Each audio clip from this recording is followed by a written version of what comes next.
¿A dónde está papi?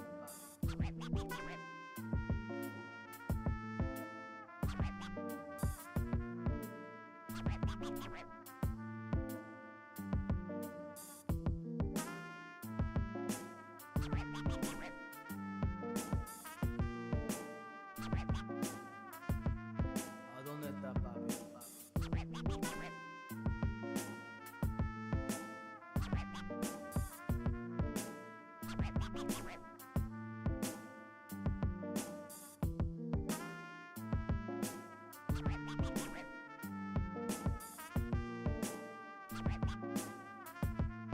¿A dónde está papi?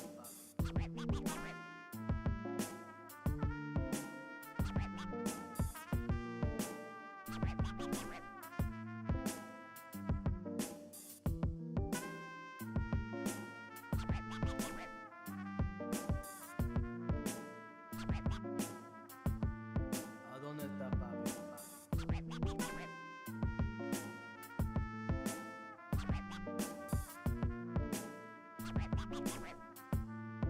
¿A dónde está papi?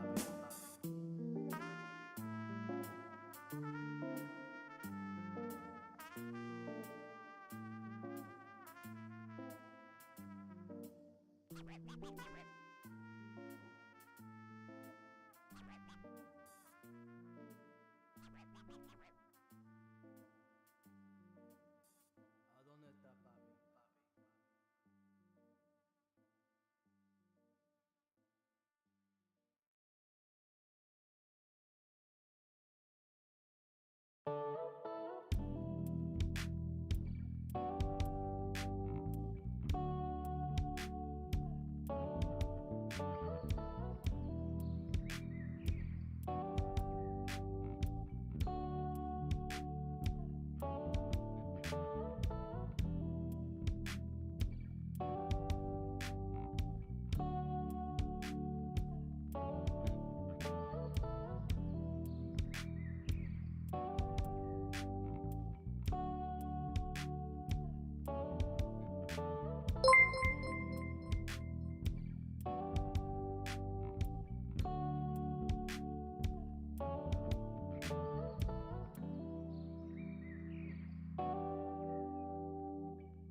Welcome to the Wednesday stream. I hope everyone's having an awesome Wednesday. Welcome, everybody.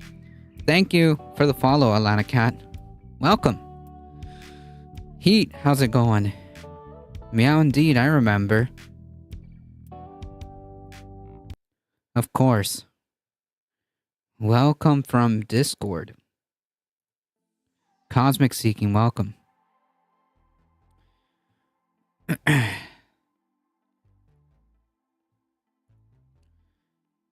I hope everyone's doing okay. Sorry about that.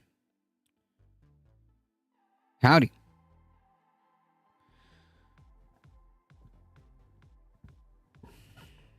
Sorry to hear about the mass shooting in Kansas City today. You need gun laws, yes. Indeed.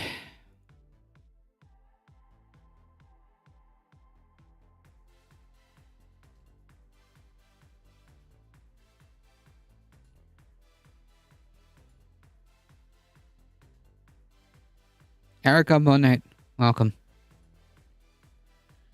So for those, I guess, I don't know, this is breaking news. Apparently,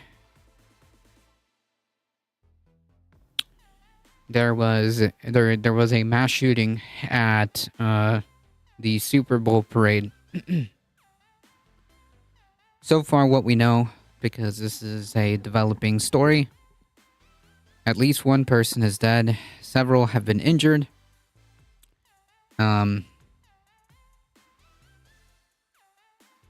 Apparently two people have been arrested.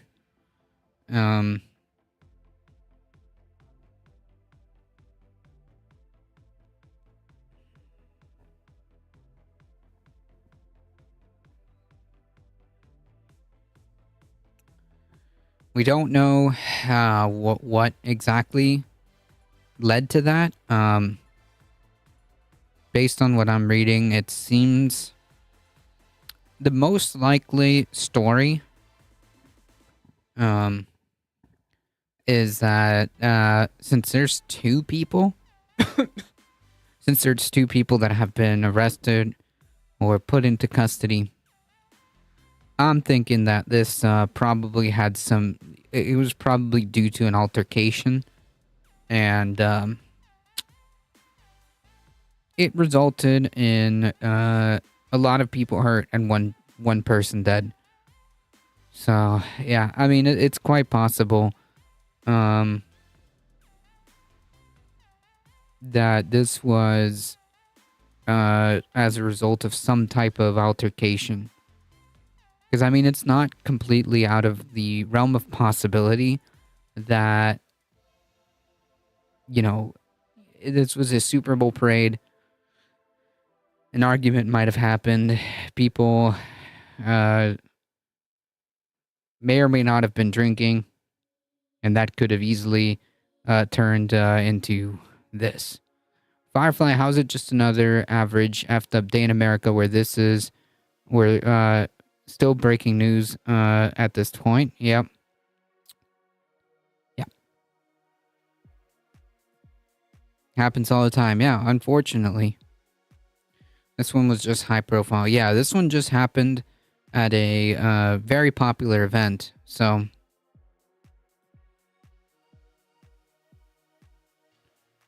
the Super Bowl parade. If humans do not violently... Okay, I have no idea what this even means.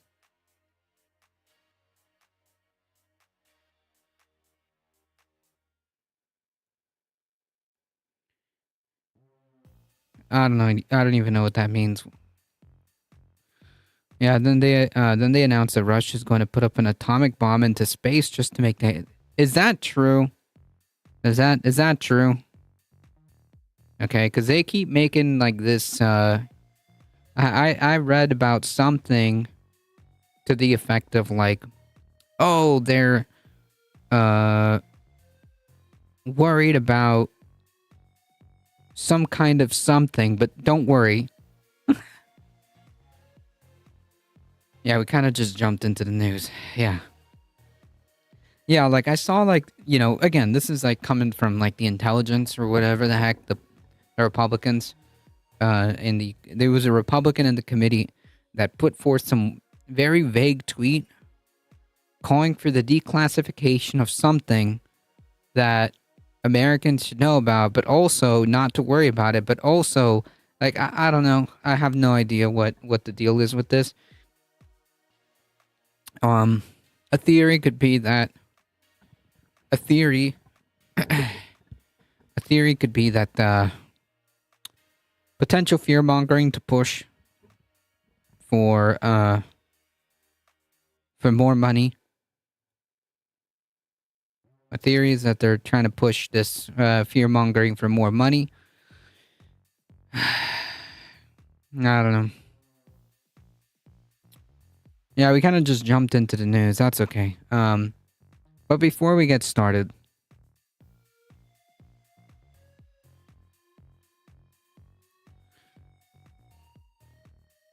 don't forget, follow the stream, like the stream on YouTube. Join the Discord, okay? Every last Saturday of the month.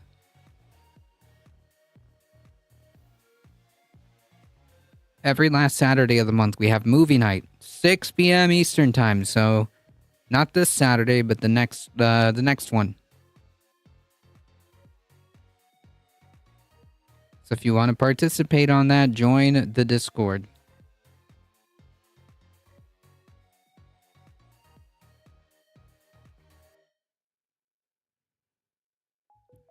Never mind, tomorrow's a better day. My daughter is getting married. Well, congratulations.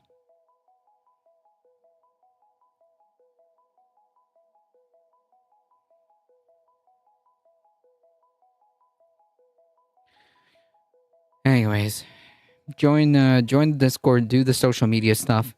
It really does help us out.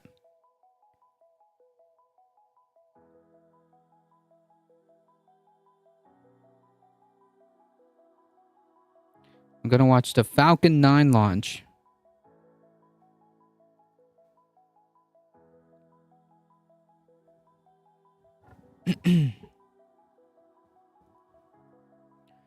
Yeah, so this is like basically the bullet points on what happened here. Shots were fired. One person is dead. As many as 15 have been injured. 2 people are in custody, and they don't know. They don't believe that this was due to terrorism, which makes me think that this was probably some sort of altercation, sports ball and all, Also, hey, today's Valentine's Day, so happy Valentine's Day to everybody.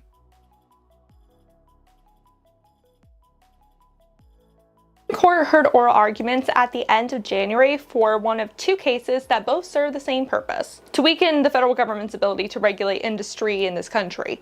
On the surface, they're cases about fishermen pushing back on conservation-related requirements. That doesn't sound better, but we'll get into it.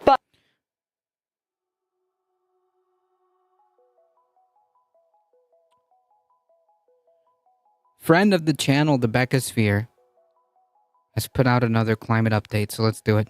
The implications are way more wide-reaching than that, and the money behind the prosecution is dripping with oil money. Surprise, surprise. Hey y'all, it's Becky here from the Beccasphere, where we talk about climate change and the clean energy transition. If those are important topics to you, hit that subscribe button below and ring the bell so you don't miss every single time I post. So let's first look at what the court cases called Relentless v. Department of Commerce and Loper Bright Enterprises v. Raimondo Michael Hasser, welcome. look like on the outside, and how frankly the prosecution and funders have presented the cases as. Relentless and Loper Bright Enterprises are the names of fishing companies, and they are the faces of where the cases come from. These fishermen... Tina, rating with a party of 10. Oh my goodness. Welcome, everybody. Jeez. Welcome, welcome, welcome. Folks, if you don't know who we are, I am A Difficult Truth. I do the news. I do the politics. We are here Monday through Thursday, 5 p.m. Eastern Time. Welcome in indeed. Welcome. Hope you're doing well. Don't forget, folks, if you enjoy your stay here, feel free to hit the follow button, all right? There you go.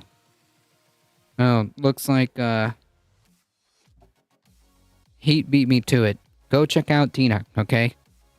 Twitch.tv/Tina_2. Thank you so much for bringing your wonderful community over. I appreciate it. Hope y'all enjoy your stay. Welcome. Get comfortable. In both cases didn't want to pay to have an onboard compliance monitor on their ship to ensure the number of herrings they removed from the ocean wouldn't result in overfishing, which is kind of important for their industry, but you know, they don't want to pay for it. Since 1976, federal marine observers like these have been put on commercial fishing vessels to collect data to help set fishing guidelines. They're taking notes. They're taking notes on what type of fish you're bringing in, well, how much you're throwing back. Taking in what time you set, where you haul, how much tow wire you have, and then they actually take how much you have and what you have. For sometimes days at sea, they're in close quarters with the fishermen. And when I find the fish, they're almost like firemen. They have to respond instantly. Even sharing bunk beds in a tiny cabin. So they're right in with your guys. Right in with the guys. 3 years ago, federal regulators looking to expand coverage of observers at sea moved to require some herring fishermen to directly pay observers salaries up to $700 a day. We don't mind taking observers. You know, we have for decades now. But to be told to pay for it just isn't right. By one estimate, that could top 20% of the revenue of a fisherman's catch, which is never a guarantee. So on some trips, the observer could be the highest paid person. Without a doubt. The rule was made by the National Oceanic and Atmospheric Administration, or NOAA, and the prosecution on these cases want to see if the rule is constitutional. The prosecution's messaging around their argument presents it as a little local fisherman fighting against the overburden of government regulation. It looks very much like a David and Goliath kind of story. But the way that these lawyers are going about it goes far beyond seeing if this very specific case is constitutional. They could have maybe argued over who should pay for the monitors, but instead they're arguing that NOAA shouldn't have been allowed to even make that decision in the first place. They're asking the conservative supermajority if the Chevron deference as a concept is constitutional, which is far wider reaching consequences. Chevron deference refers to the result of an 80s case, Chevron v. Natural Resources Defense Council, or NRDC. Put very simply, that case laid out groundwork for judges to defer to federal agencies to provide a reasonable interpretation of a law if Congress or the Constitution doesn't have any specific language around it. Which honestly makes sense because Congress and court officials can't know everything about everything. None of us can. And the Constitution itself doesn't have the language to inform decisions on technologies and informations that the writers didn't know about yet. Policy surrounding anything from artificial intelligence to greenhouse gas emissions uses Chevron deference to modernize our regulations. If the Chevron deference sounds familiar, it came up on the West Virginia v. EPA case that I covered a while back. I'll leave the link above and below. Frankly, that case was where the first cracks in the doctrine began to show, because the Supreme Court's conservative supermajority sided with West Virginia in blocking the EPA from developing power plant carbon emissions limits, arguing that the Clean Air Act included no language explicitly stating that carbon dioxide and other greenhouse gases were under the EPA's jurisdiction for pollution. Right. But we still need oversight. Oh, yeah, 100%. It's just like the argument should be like how we deploy this oversight. And of course, they're kind of using that as leverage to try to chip away at the very idea of the regulations. Chip away at the foundation of the regulations and they get swept. And away they get swept. Right, that's the goal. It's almost like we should update our constitution. True! There's even ways of doing so. Maybe we should do that. You should do more interviews this year. You know, maybe. I just don't know like how or who I should do an interview with. That's a good that's a very good question actually. Who? I mean, I could bring Becky back. With this, the conservative judges made it clear that they weren't interested in utilizing Chevron deference, which would have referred to the EPA's judgment in modernizing the interpretation of the Clean Air Act. But just because the Supreme Court doesn't want to use the doctrine does not mean that the lower courts don't use it all the time. They do. So getting rid of the doctrine entirely would force a more literal interpretation of the Constitution or require Congress to make a decision every time a case couldn't be decided using the text. You know, these people. People are not affecting climate change. You're going to tell me that back in the Ice Age, how much taxes did people pay and how many changes did governments make to melt the ice? The climate is going to continue to change. I actually found that chart of yours somewhat comforting for at least America.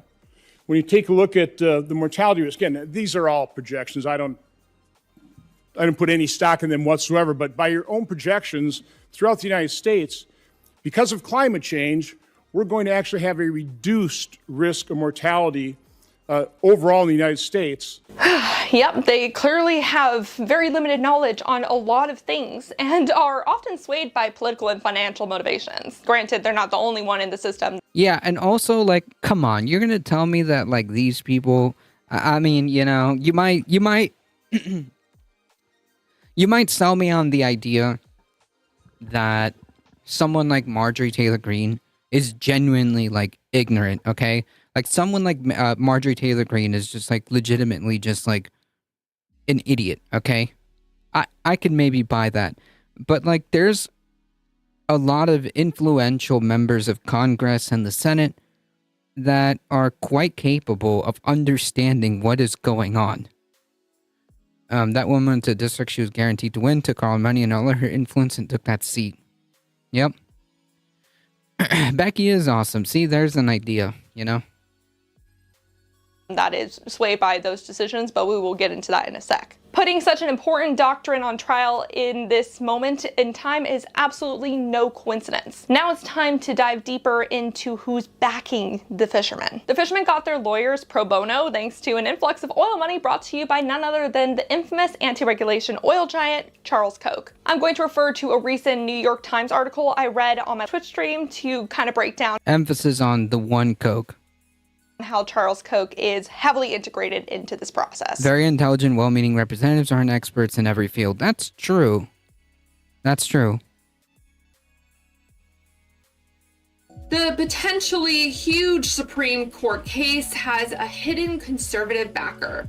The case, to be argued by lawyers linked to petrochemical billionaire Charles Koch, could sharply curtail the government's regulatory authority. The lawyers who represent the New Jersey-based fishermen are working pro bono and belong to a public interest law firm, Cause of Action, that discloses no donors and reports having no employees. However, court records show that doesn't sound weird at all, right? That doesn't sound shady at all. That the lawyers work for Americans for Prosperity, a group funded by Mr. Koch and chairman of Koch Industries and a champion of anti-regulatory causes. The law firm's board of directors include a top lawyer at the firm that has represented Koch Industries in a range of cases, like the company's past defense against lawsuits linked to its handling of petroleum coke, a byproduct of oil refining, and in its opposition to stronger regulations on the substance. The lawyer also represents Koch Industries in an ongoing lawsuit filed by the Minnesota Attorney General that accuses the company of deceptive practices related to climate change. Other members of the board include executives at groups predominantly funded by Mr. Koch or by Koch Industries, America's second largest privately held company. I love how, like, the auto, what is it? The auto captions? The auto captions put it as, like, Coke, like the soda. After Cargill. Ryan Mulvaney, counsel for Cause of Action and one of the lawyers litigating the case before the Supreme Court, said the focus should be on the fishermen and what they're fighting. Yeah, I bet you'd like that if it was focused on that. This case is about the livelihoods of hard-working family-run fishing companies that are under threat because of unconstitutional overreach by the government, Mr. Levani said. A spokeswoman at Cause of Action said the group was within its constitutional rights not to disclose its donors. The spokeswoman, who declined to be identified, the spokeswoman declines to be identified? Their spokesperson doesn't want to be identified? That's weird. Said that Cause of Action and Americans for Prosperity were separate organizations. Neither Mr. Koch nor Koch Industries was involved in the case, she said.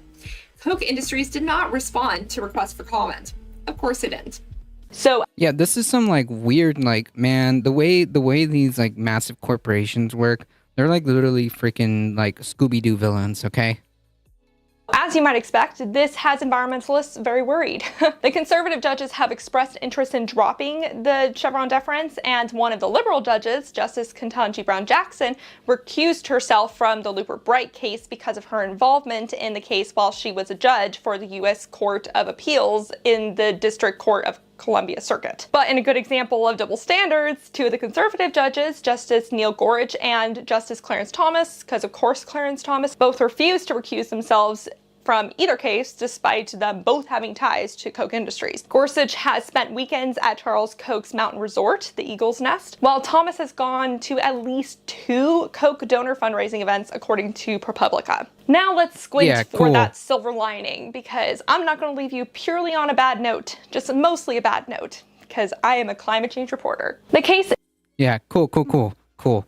So, like, only one side unilaterally disarms themselves and actually acts with any type of attempt at being ethical. Meanwhile, you know, you have people like Clarence Thomas, who has like direct ties, and the other guy, Gorsh, who are getting like wined and dined effectively by incredibly wealthy oligarchs tied to all of this.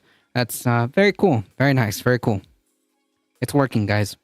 That's layers of nesting dolls of shitfuckery. Exactly. In which the Chevron deference it's like a really bad onion. Like they have a mask over a mask over a mask. refers to actually sided against environmentalists. Yeah. Let me quickly explain how Chevron US Inc. versus Natural Resource Defense Council Inc. came to be. In 1997, Congress amended the Clean Air Act of 1963 to include language stating that any new industrial project that created a major stationary source of air pollution must go through an extensive approval process with the EPA. During that time, the EPA considered a source in this context to mean an individual machine or equipment piece, like a smokestack or boiler. But when the Reagan administration took office, the EPA's interpretation of the word source changed to refer to the whole facility. This change is significant because this way the company... Reagan. Yeah, the Shrek phenomenon. Exactly. Remember in one of the Shrek movies, I think it was the first movies? Was it the first? I don't remember. But in one of the Shrek movies, he goes, ogres are like an onion. Okay? Ah, the first movie. Okay, there you go.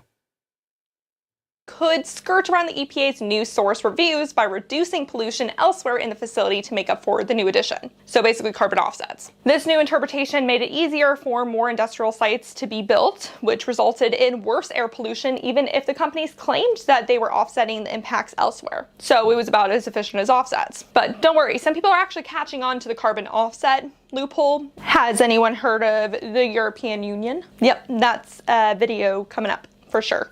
So back at the time, spotting the loophole for this EPA regulation, the Natural Resource Defense Council filed a petition in 1981 to ask the DC District Court to challenge the EPA's new interpretation. None other than the late Ruth Bader Ginsburg was the judge at the district court at the time, and she sided with the NRDC, stating that the new interpretation contradicted the EPA's previous rulings and ruled that their new interpretation of source is void. Well, you know who did not like not having a loophole anymore?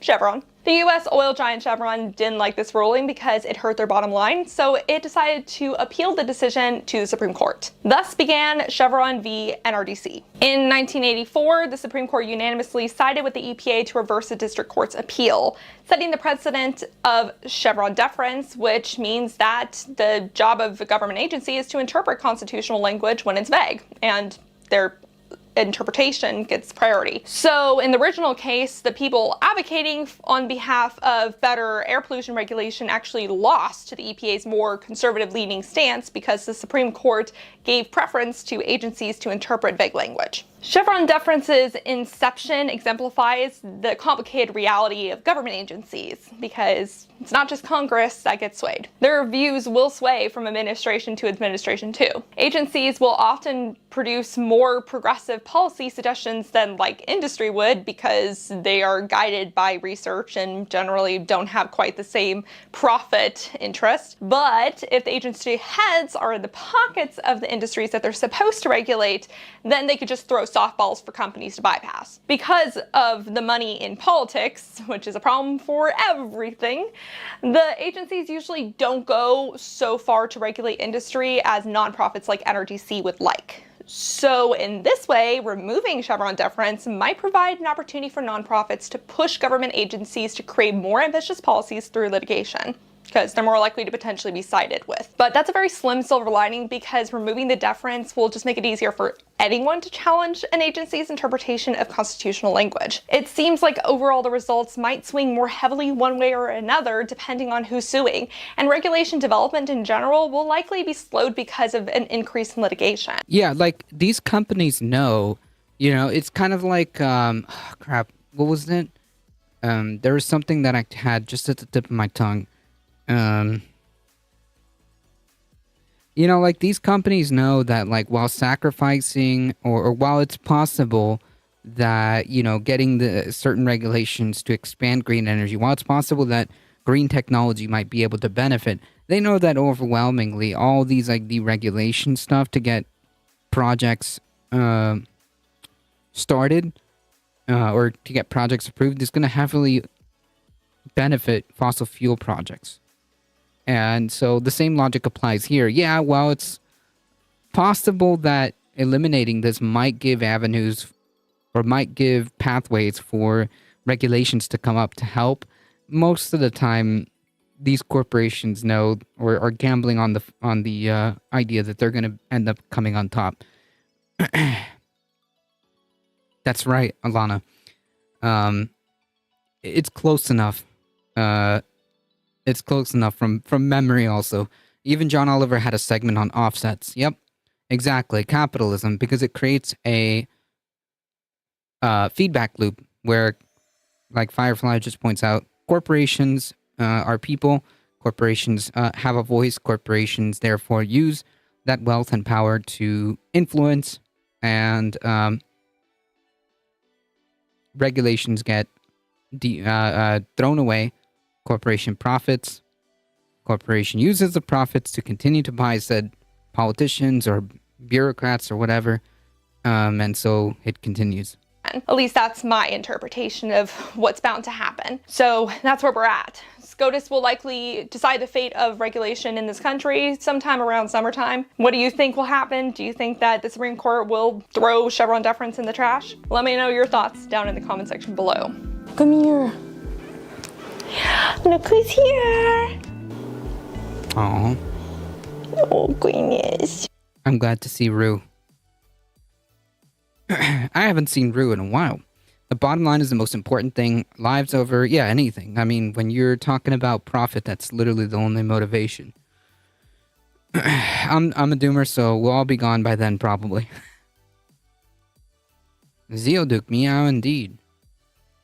So will the Supreme Court... I have no idea. It's not... I don't exactly have the most... I don't exactly have the most confidence in the Supreme Court to do the right thing, OAS Music here from the raid. Welcome. Climate time, indeed. I don't know if you just got here, but Yeah. I'll post the link in chat. Oh, that feels good.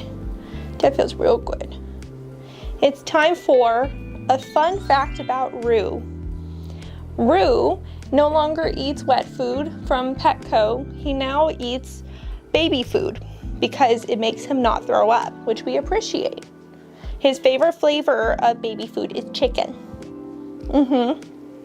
And that was a fun fact about Rue. Oh, poor Rue. He's purring. Hey, baby. Oh, we're so relaxed. All right, until next time, remember to talk about the climate crisis every single day and to support your local news organizations and your local environmental organizations, because if the federal government can't do much, then let's focus on groundwork here. Thank you so much to the people. True. SCOTUS is not there to do the right thing. True. Probably crap ingredients in the pet food. Yeah, probably. Probably. Maybe Rue's forced to eat a kitten diet until that gets resolved. Poor thing.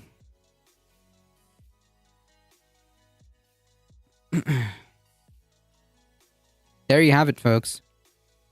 That's the link. If you want to go give her some support, you can.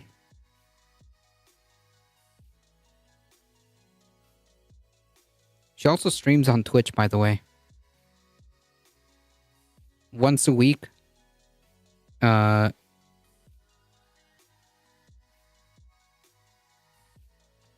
think it's here. Yeah, there you are. Can I make a topical business shout out? Yeah, sure. Just give it to because I don't have links in chat. I don't have links in chat, so give it to Heat.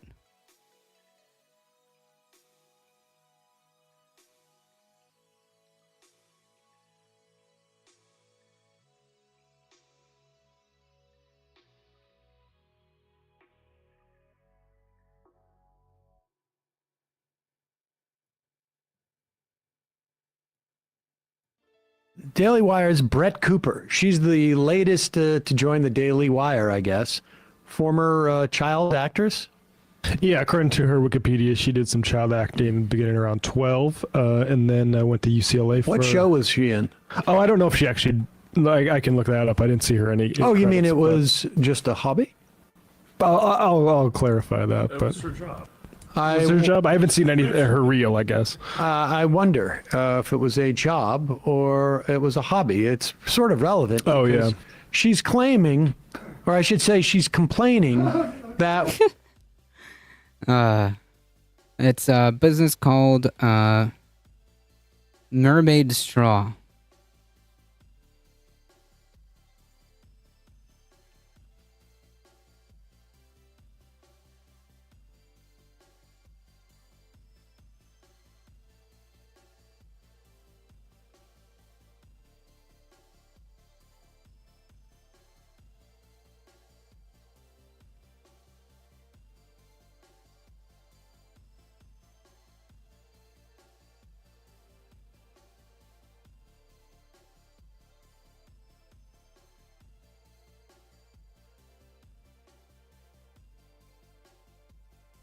There you are.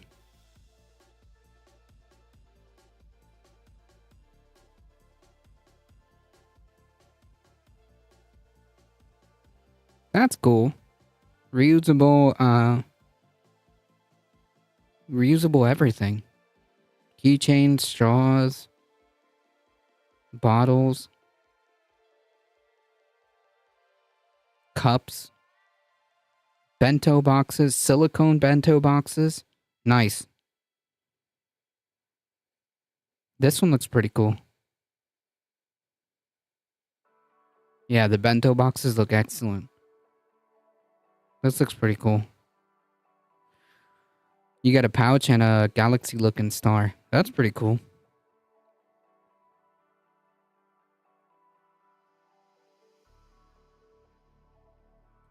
I will also put I got mine off of VidAd on TikTok when they were a small business only selling straws at first. Nice. Well, I'll also put the link up. There you go.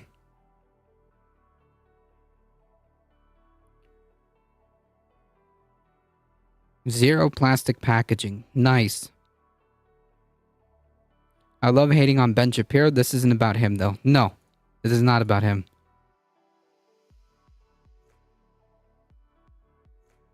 Not really. Not exactly about him. We're not allowing children to work enough.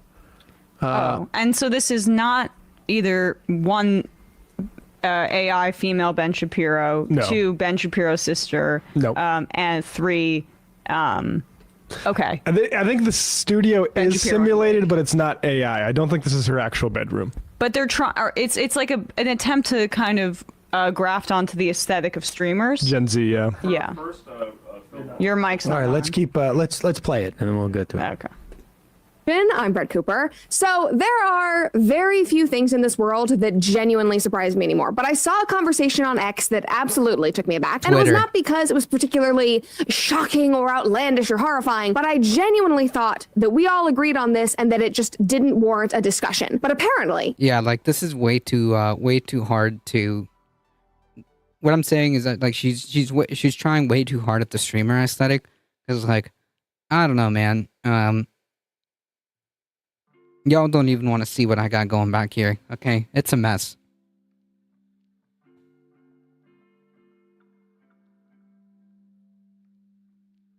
it does. The left does not think that young people should have jobs. And they're claiming that Oh, the horror!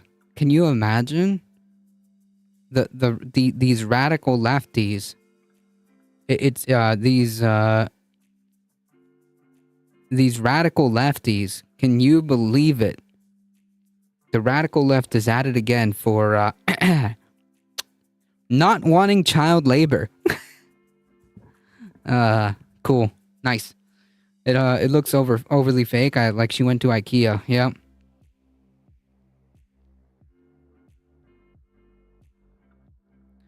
I just think she looks dumb when the camera's off to the side. Her team certainly did, yeah. Look how much space there is behind her. Real streamers are crammed into the corner of a small room. True. True. Y'all should have seen where, y'all should have seen where, where I originally was starting to stream back in the day. So, we used to have we used to have literally a 1-bedroom apartment, and my streaming studio, my streaming setup, my streaming setup was literally a corner of the living room. Okay, that was my streaming setup. It was the corner of the living room, and I had either the panels, which eventually I got, or I had like the green screen. I've streamed from the camper a few times. There you go.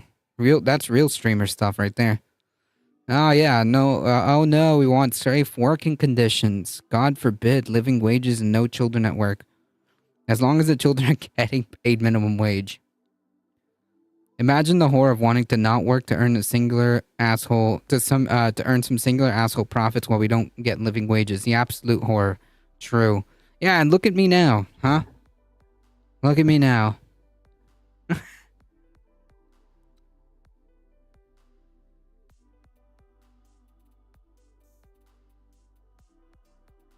ADT is an inspiration. Nah, it's you guys' support that, it's your support that it's because of your support that we're even here. that teens working is oppressive child labor pushed by our capitalist society. Yeah. Wait, yeah.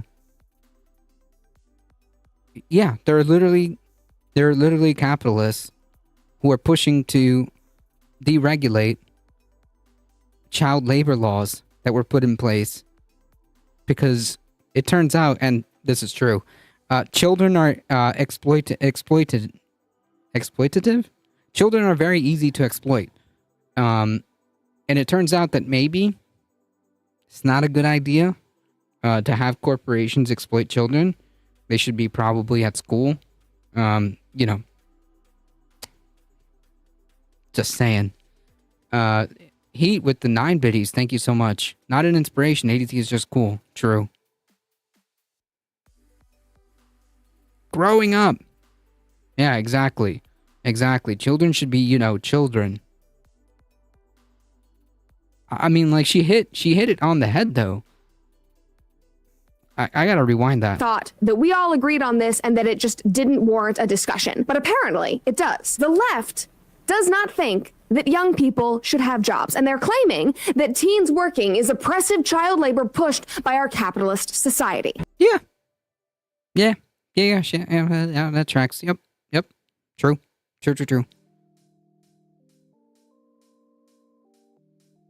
Hey, real quick, who are the people who are the people that are pushing for the deregulation of child labor laws?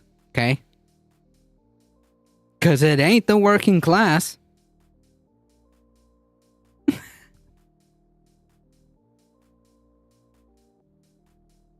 These kids in factory farms are 14, not 19. Young people, I worked at 16. Is that what she meant? I don't know. And that Morpheus, the left is always so weird. Right, it's always the left TM. But like when you actually poke around, it's like liberals. But I don't know. In this case, yeah, I think it would be the left TM advocating for, no child labor. Yeah. Or making arguments, making the argument that, yeah, child labor is exploitative and capitalists are the ones that are pushing this. I worked at 13. I was a babysitter and tutor before I got my real W-2 getting job when I was 17. My sister started working at 11, exploited by the church. 11 years old? You literally cannot make this stuff up. Before we get into the story, make sure that you like this video, subscribe to the channel. Oh! Okay, so this is just, I guess the left is up in arms at the idea of child labor. And now this could be in response to the fact that like a 15-year-old just died because he had a job as a roofer, which is a pretty dangerous job. Or it could be in response to the children under the age of 17 who died in like meat processing plants and whatnot. Yeah, so like, I don't know, man, maybe there should be like some type of regulation. I also have a thing that I've always said: the government makes school impossible to afford. They can't, and they want kids to work. Why? Because it's easier to control dumb people, ignorant people, so you make them work young at a young age, so they don't learn things they need to survive, so they rely on the work of the government because that's all they know. I worked at 16, but it wasn't my main focus. School was. Completely, like, I understand, like, hey, the issue isn't, like, the issue is that people like her and the right, push this idea that, children should be able to work because they just simply uphold capitalism. This is about migrant children, not someone babysitting. I worked at 5, but I be old. Sheesh. And yes, I believe that we shouldn't have children working, under the age of 17 in a meat processing plant or as a roofer. Yeah. I think there's a couple other jobs, but let's listen to what she says. She posts one here, and we'll just play this so we can see the example that she's going on. I know that if they changed the laws, children would be exploited. 100%. 100%. Started from a now deleted tweet where a random account posted a video from TikTok, and she said, child labor is back in action in America. And so it's a picture of like a very young kid working at Burger King, and I had a job as a teenager. It wasn't acting. It was actually McDonald's. And I'll just say, like, that was probably, I think I must have been 17, maybe. Yeah, probably 17. I got burned all the time working that job. Grease? Yeah, all the time. I didn't know what I was doing. Like, I don't. Were you working over the summer, or were you working after school as a 17-year-old? I was working in the summer initially, and then I started with closing senior year and stuff like that. Okay, so you're 17 and a half. Now, I don't know how old that kid is in that image. Put that kid up. Yeah, I that's not a 17-year-old. I can assure you that is not a 17-year-old, okay? Does that look like a 17-year-old to you? Okay, that kid's probably like freaking 10, okay? At 16, I work as a bingo runner before the indoor smoking laws. What is it? What is to stop the older workers from being predators on children at work and then saying this is part of your job? I'm pretty sure that, harassment is already like an issue as it is. I heard a story about a young migrant girl. She spent her life working in the fields from 11 years old. Jesus Christ. He looks 9 or 10. Yeah, definitely. Definitely. I would say, like, man, if this kid is like 11, it would be pushing it. I can't tell. This is not just a deck of cards. This is a collection of 54 beautifully designed storyteller tactics, full of practical tips that will get your next presentation. That to me does not look like a 17-year-old. No. But, kids come in. Hey. And people come in all sort of shapes and sizes. So I don't know. But just so you know, in New York, and I imagine that there are certainly states where are more sort of like have a higher tolerance for kids working. But in New York, if you are 14 and 15 years old and school is in session, you can only work 3 hours a day on a school day and up to 8 hours on a non-school day. So you can have like a job after school, you get out at 3, takes you half an hour to get there and get, and you can work to 6:30. Work the lunch rush for Burger King. Exactly. And on non-school days, you can be there for 8 hours. That's 14 and 15. 16 and 17-year-olds can work up to 48 hours a week. Because I imagine at 16 in this, you're allowed to leave high school if you want. 18-year-olds and anybody who's 18 or under cannot work more than 8 hours a day, 6 days a week. So you can only work 48 hours a week. I don't know what she's complaining about here, but there should be, it seems to me. She's complaining about people complaining about it. Yeah, this is... essentially that's what it is. Kids need to focus on school and socialization at that age. Correct. You can never get your childhood back. Exactly.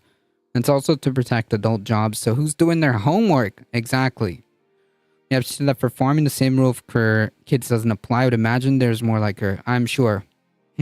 As capitalists say, define the word day.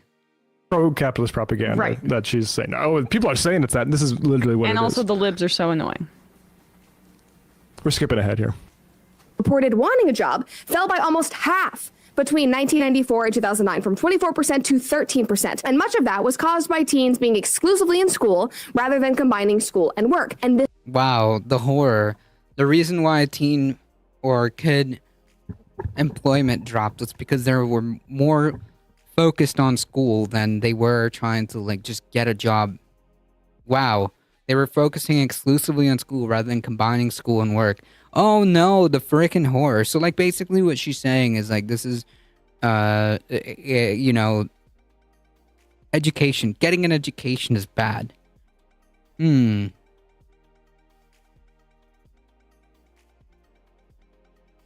I wonder why a conservative would be pushing that narrative. And who knows what kind of conversations are being had and what conditioning impressionable kids are getting in workplace from management and who knows who else. Right. Certainly not being taught about labor rules and labor laws and what your rights as a worker are. Certainly not that. Okay, welcome, Hambliss. Lazy bastards. This is about migrant children working in factories. Who cares if they go to school? This all makes sense. Once they hit 16, we need to get them primed for the military. Next question. Did she work her way through college? No clue. It's like we have prioritized kids focusing wholly on school and extracurricular so that they can get into a good college, they can do everything right, so they can get a good job. There's no time for work experience before that because their lives are so dominated by school. Well, how has that worked out for us? We've been Oh no. Hey, listen, it's not our fault, okay, that we wanted an education, okay?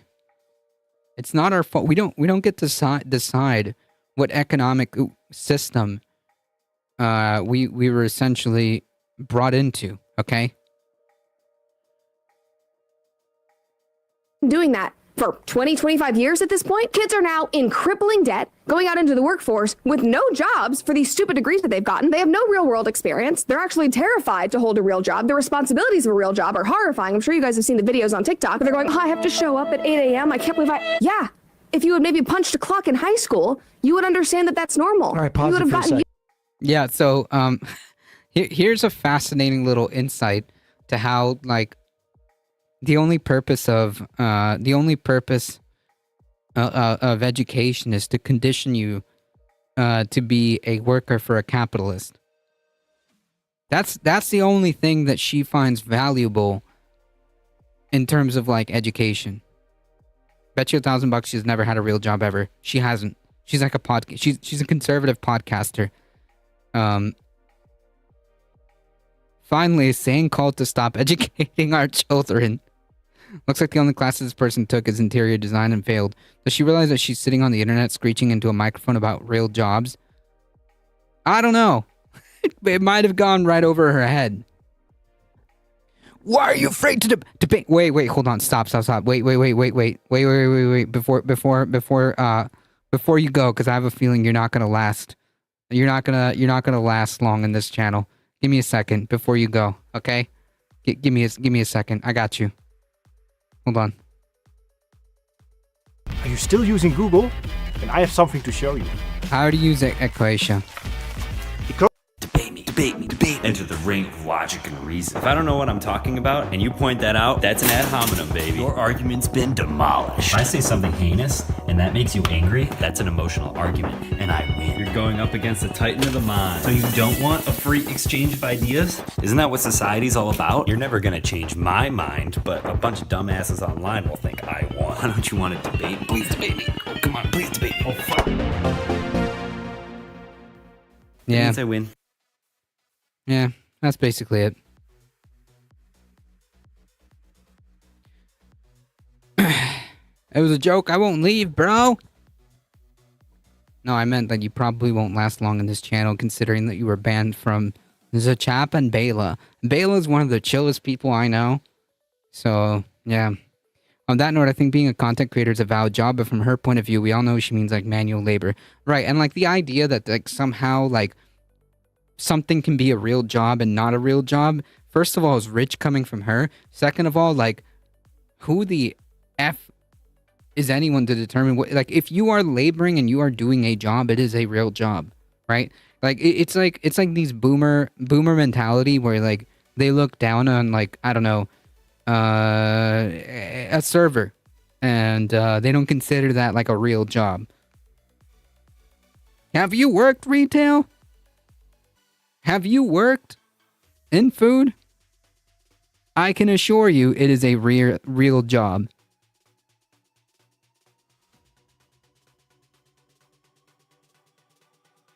I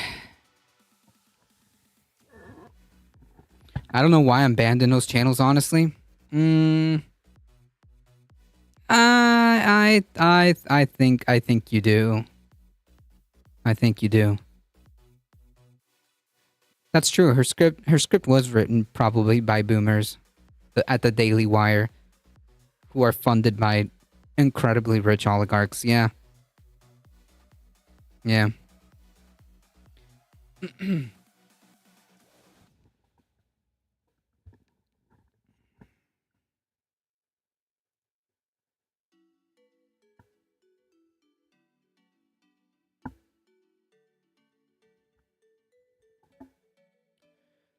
Did you see the Cops versus Acorn yet? Yeah, I have seen it. I have seen it.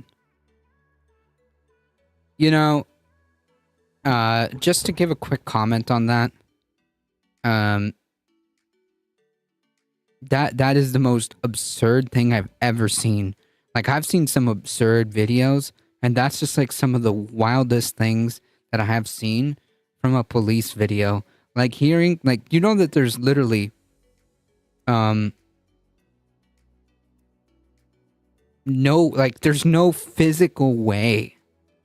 Yeah, it's like a scene from Reno 911. There's no, like, physical way that you could possibly think that an acorn, even an acorn that's falling from very tall and making a noise on top of the cruiser, on top of the police car, you could mistake that for a gunshot, even a suppressed gunshot. It's just, there's no physical way that that could possibly be misinterpreted. Unless, like, I don't know, did this cop have, like, PTSD beforehand? I have no idea. There's just no way. And then the response is just to, like, mag dump the cruiser. I've been told that working security isn't a real job. Really?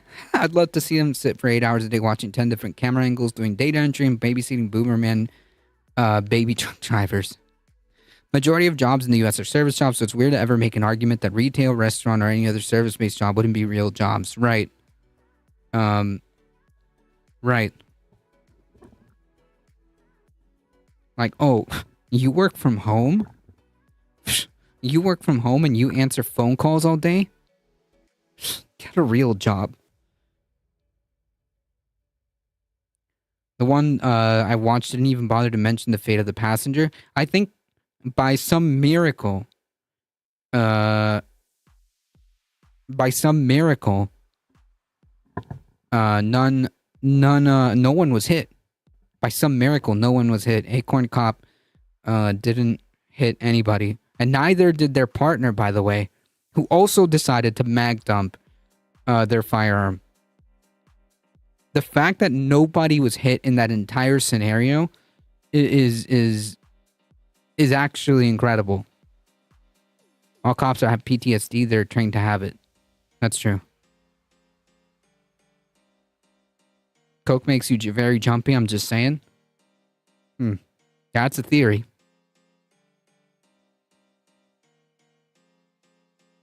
Used to it. If you're in high school, you are not punching a clock at 8 a.m. because you're in high school and you're supposed to be in high school. I can also tell you that if you've gone to college and you have debt and you're applying for a job and you have worked at Burger King, they're not going to go, tell me about that, that Burger King job you had 4 years ago. Also, if the desirability of having a high school job has gone down since the 90s, one thing I would look at is has the minimum wage what is the that value of that job has gone down dramatically. I mean, it's also an odd. That's actually a very good point. I didn't think about that. That's actually a very good point. Yeah, the cop even yelled, "I'm hit!" Elron, welcome. Only Imperial Stormtroopers are this precise.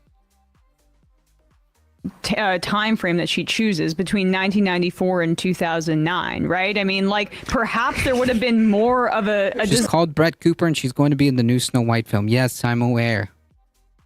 I'm aware.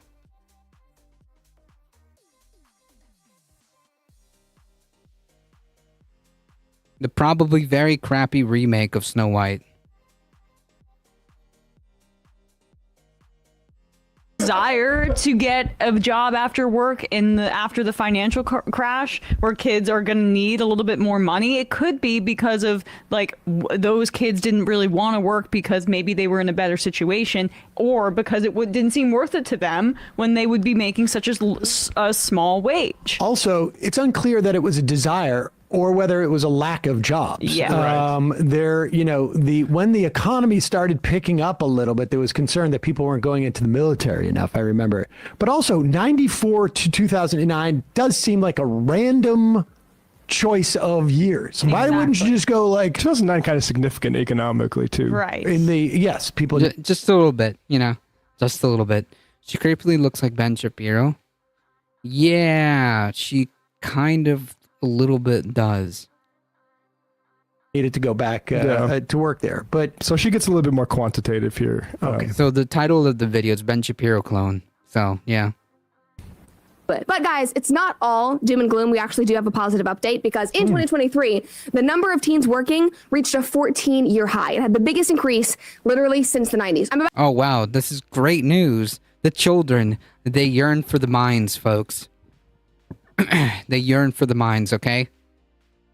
I saw a meme the other day. It's like, Minecraft is like, at the time, was like one of the most popular games. If not, it hit number one in terms of video games. And the next one's like the children, they yearn for the mines. I'm about to show you this graph, and in your mind, you're probably thinking, wow, it must be skyrocketing. Everybody's working again. Guys, look at this. This is from Washington Post. A growing share of teenagers have jobs or are looking for them. Look at that decline. That is insane. That is absolutely wild. And then this historic increase, the 14-year high. Pause it for 1 second. So the decline is also sort of amazing too, because didn't she say like 94? But to 2010, it seems like a lot of that decline happened in 2006 to 2010. Yeah. That's interesting. I wonder. Nah. Let's not think about that too much, right? As how many people became unemployed in the financial crisis? Yeah, let's not. Whoa, Sam. Let's not talk about that, okay? Let's just move on really quickly. Right. Like, that's it. The reason why teenagers aren't having jobs there is not because of their attitude. Sam, we don't do the whole critical thinking here, okay?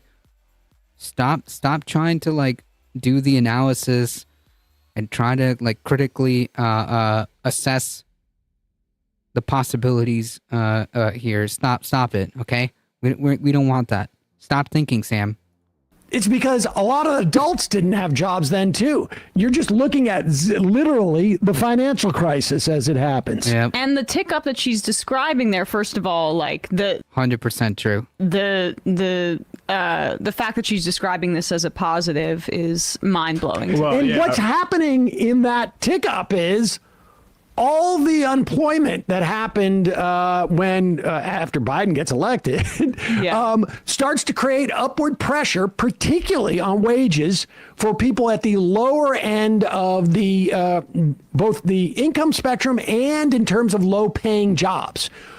And 16 to 19-year-olds are going to get the lowest-paying jobs. I mean, this is. She really gives away the game by showing this graph. And the increase being at in 2020 when another very notable thing happened to the American economy, the pandemic. Well, it's 2021 where that it goes up, right? But the point is like that was also when the effects were Maybe it's a financial crash and adults taking jobs that teens traditionally do, but that's being too logical. Yeah, they literally explained it. They literally explained it. Like, that's fascinating.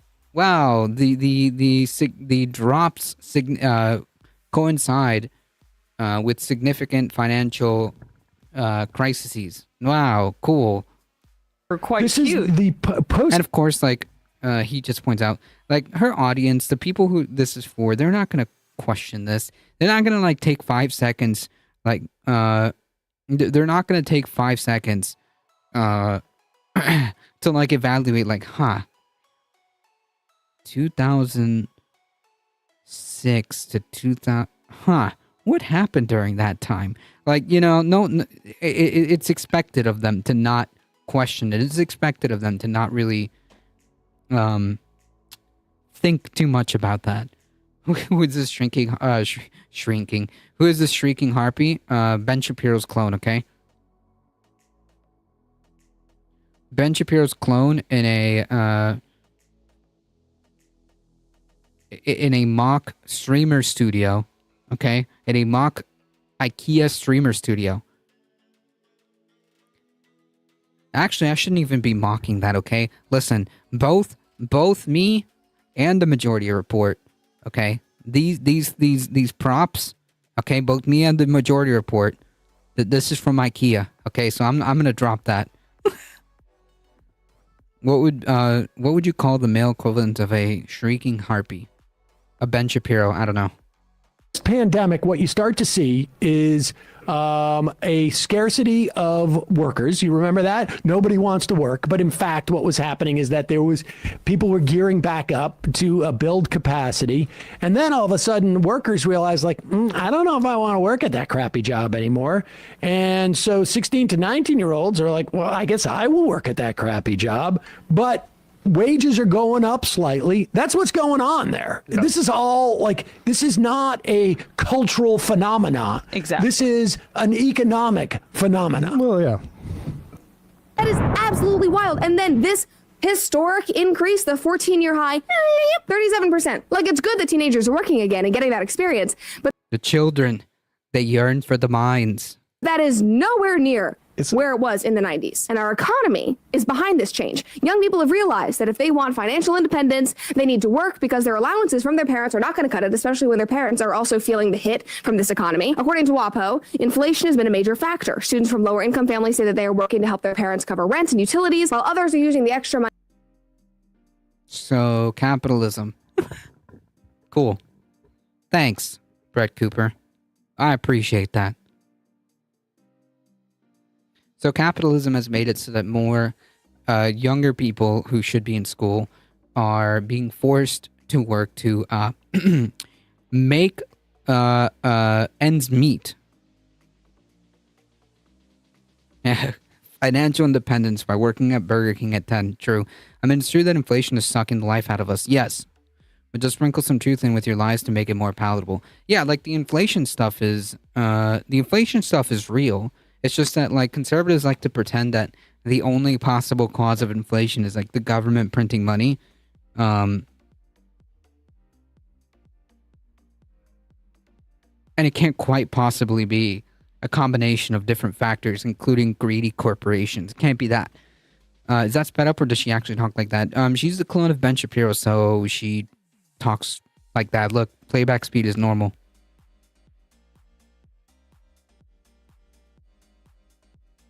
Money to pay for the rising cost of gas and car insurance or outings with friends. So maybe, guys, this is the singular good consequence of Biden's economy. We can look on the bright side here, but also the fact that it yeah, the bright side is that corporations being incredibly greedy, among other things, have made it so that kids are considering and taking jobs when they should be in school, and that's somehow good. Question mark. I honestly thought she was a relative. I mean, she could. You could fool me if it came out, tomorrow that she's Ben Shapiro's cousin or something. I'd believe it. He does have a sister who has an online presence. Yes, I believe that. Is it true that it's Abby Shapiro, or is it just a coincidence that her name is Shapiro, or is that her actual? Is that his actual sister? I never bothered to follow up on that. Okay, so that is his actual sister. Gotcha.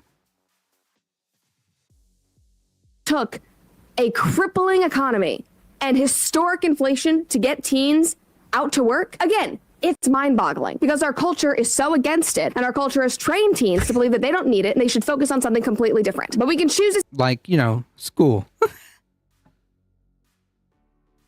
Everyone should be in school. Buckminster Fuller was right. My grandfather started working at 10 because there's no social safety net in Ireland and haunted him for the rest of his life. Jesus. A weird thing is this girl looks more like Ben Shapiro than Ben's own sister.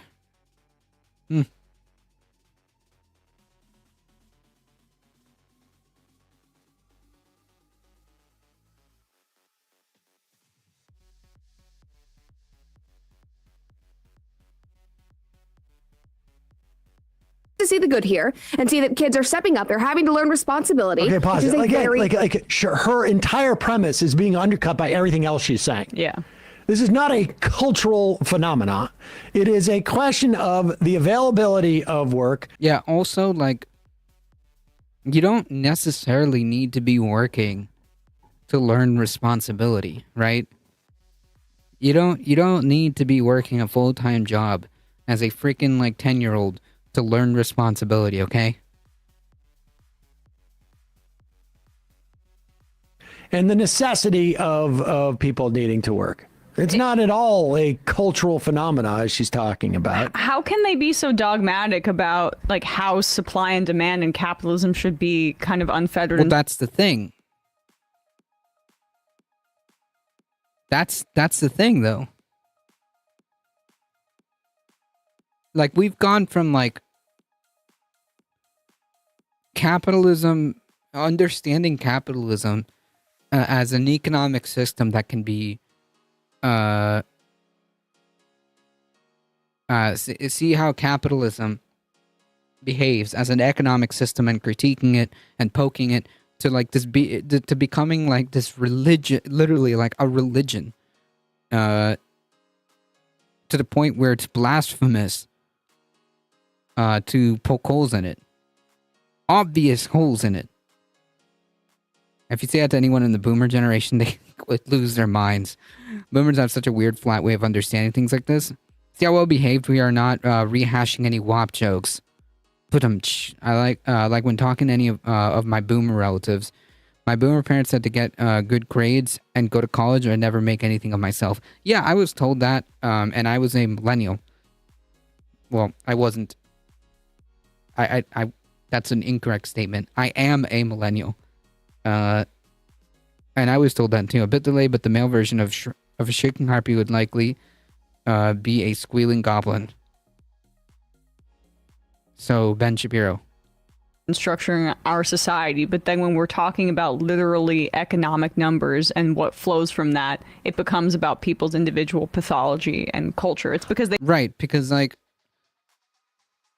a lot of these people that pretend to be capitalists or show for capitalism quite often like and end up short on understanding what capitalism is, and confronted with these very obvious contradictions and very obvious problems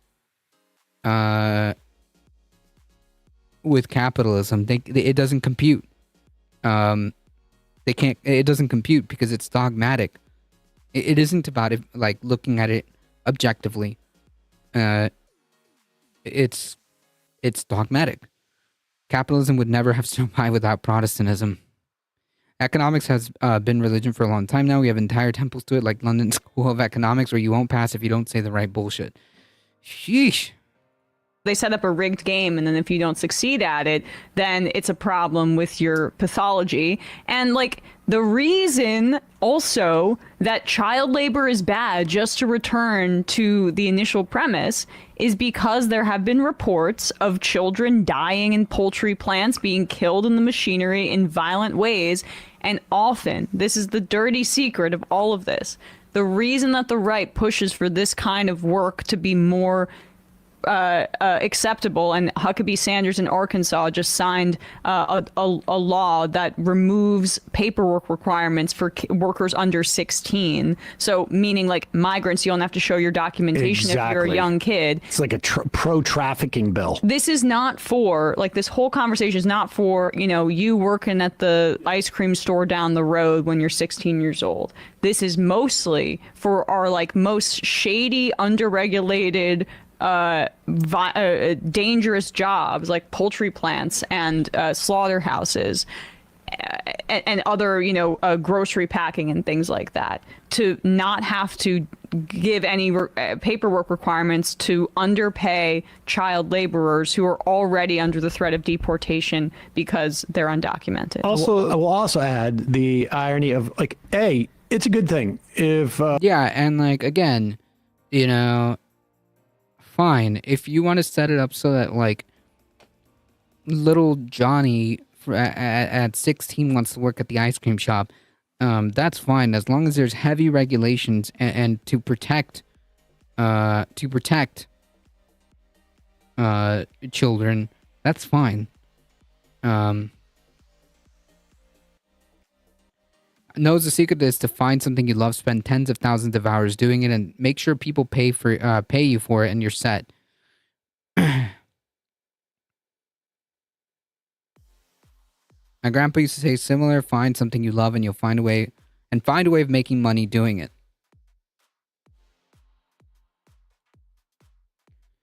He passed last year. I'm sorry to hear that. Society has more educated people. Yes. That's a good thing. That should be a positive cultural phenomenon. Brett Cooper, a graduate of University of California, Los Angeles, with an English literature degree. Interesting. So. I will say, I do enjoy the irony of having been an actor myself, and also having a YouTube show myself. The idea of chastising others for not having a real job. Go work at McDonald's. It's good for you. Exactly. I worked at McDonald's. I don't know. I think I would have probably been more. That's the other thing is like Billy Ware likes to talk about, and Jordan Peterson, all about these people are alienated and they don't know how to socialize. That's because they're working all the time. Like the more time spent actually in the world with your people and not like working for a capitalist because you need to help your parents pay rent. I mean, what a disgusting thing. Honestly, like, you know, the upside is that they're working, and it's because they're actually having to pay help their parents pay rent. I have another idea. How about we subsidize rent, or how about we put rent control, or how about we decommodify housing so much that kids don't feel compelled to help their parents pay for rent? Crazy. But she gets into Florida here. I think we should just get into that. But we can choose to see the good here and see. Wow, crazy concepts, huh? That kids are stepping up. They're having to learn responsibility, which is a very normal thing. Florida is even leaning into this trend of young people wanting to work and needing to work. And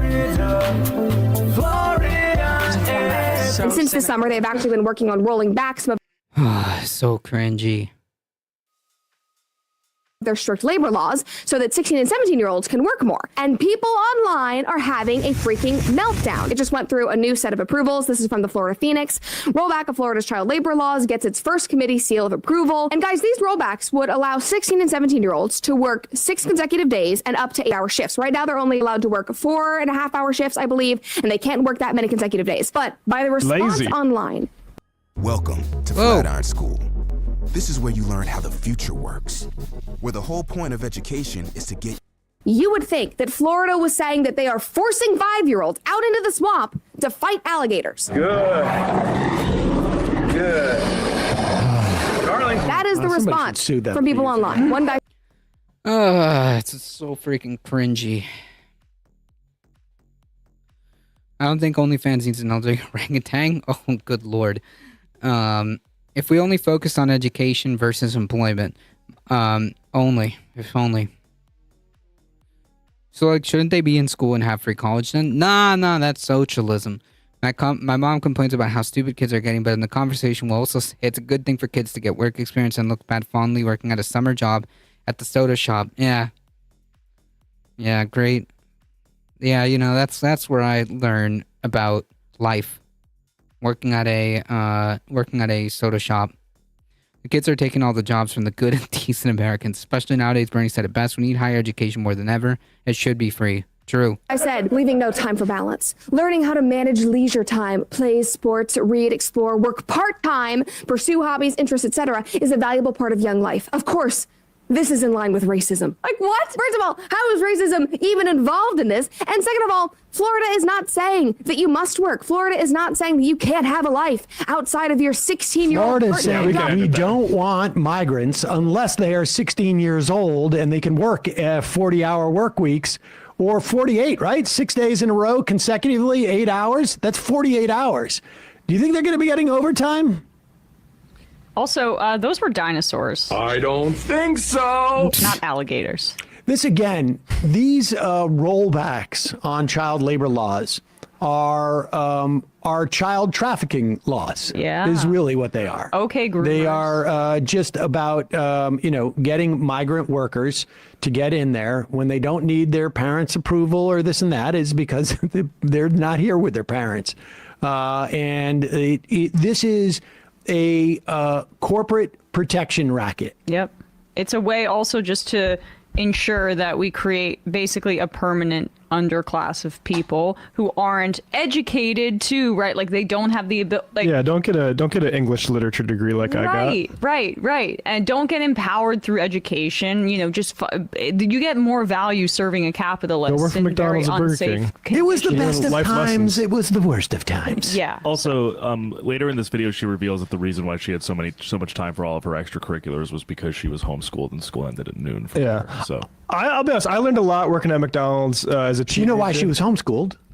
Because she wanted to be an actress, Right. and her parents were basically using her to get money. And this is what happens when you bring your kids out to L.A. and to get a job in Hollywood. She was an expert in the 2012 picture starring Billy Crystal, Parental Guidance. That was her first role. I learned a lot of things as a teenager at McDonald's, like how to burn yourself on the burger grill, how managers sexually assault the teenage girls that are also your coworkers, just all sorts of valuable life lessons that I, would much rather, better than being rested for class. I wish I could have worked 40 hours and been tired for classes.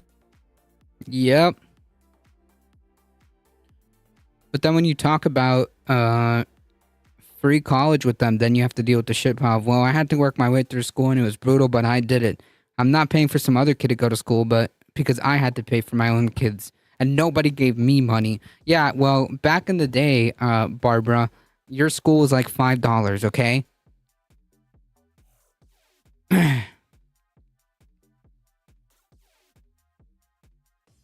Many boomers are so goddamn maddening to talk to. Exactly, because they feel like, I don't know if this is just like their programming, the propaganda, but they're still acting like the same things and the same settings that were back in the day should be the same that they're now.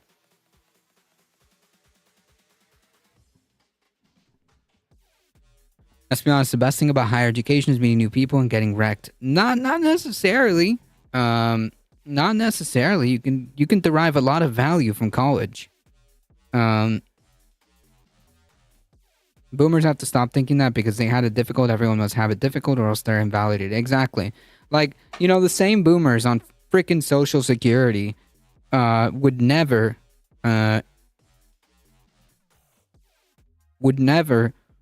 give up Social Security if you made the same argument to them. It's like, well, Social Security wasn't invented, between X and X date, so I guess it shouldn't exist, because back in whatever silent generation or before that, they didn't have Social Security. So why are you taking Social Security? It's hypocritical. UK has the other way around. Gen X got education free and even got grants, but it's all gone now. That's unfortunate. The price of small motorbikes and scooters in the UK have gone through the roof as desperate young folks try to make it in the gig economy delivering food. That's wild. That's wild. It's definitely its conditioning and the inability to think as a collective good, which is a result of heavy Red Scare propaganda and the US hyper-focus on individualism. Yeah, I could see that. I could see that.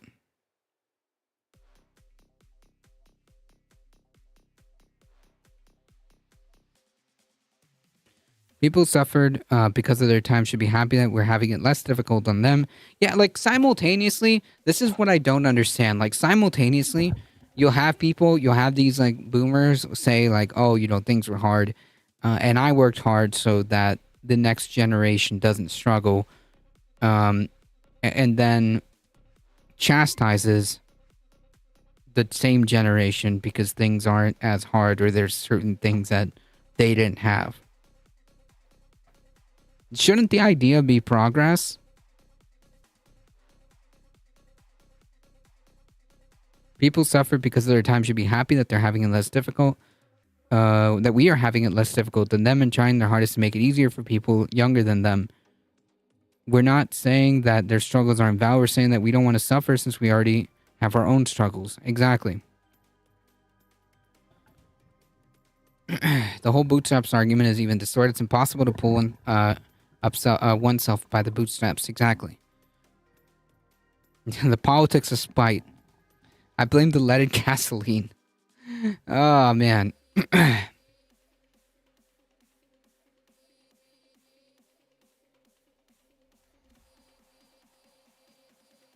To say such contradictory things and not realize you're doing it is the lead. Yeah, and then when you point it out, you know, you get freaking yelled at, and called and get called entitled or something. I don't know.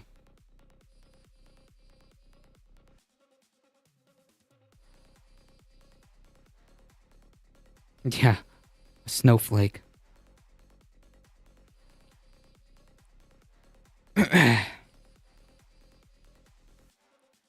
Hey, remember the totally not racist Republican who was who got a finger wag by the Republican state legislature?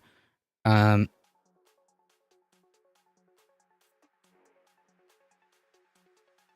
totally not racist dude. Well, hey, it turns out he's doubling down on this. Cognitive dissonance isn't a thing for the right. They've not the self-awareness for it.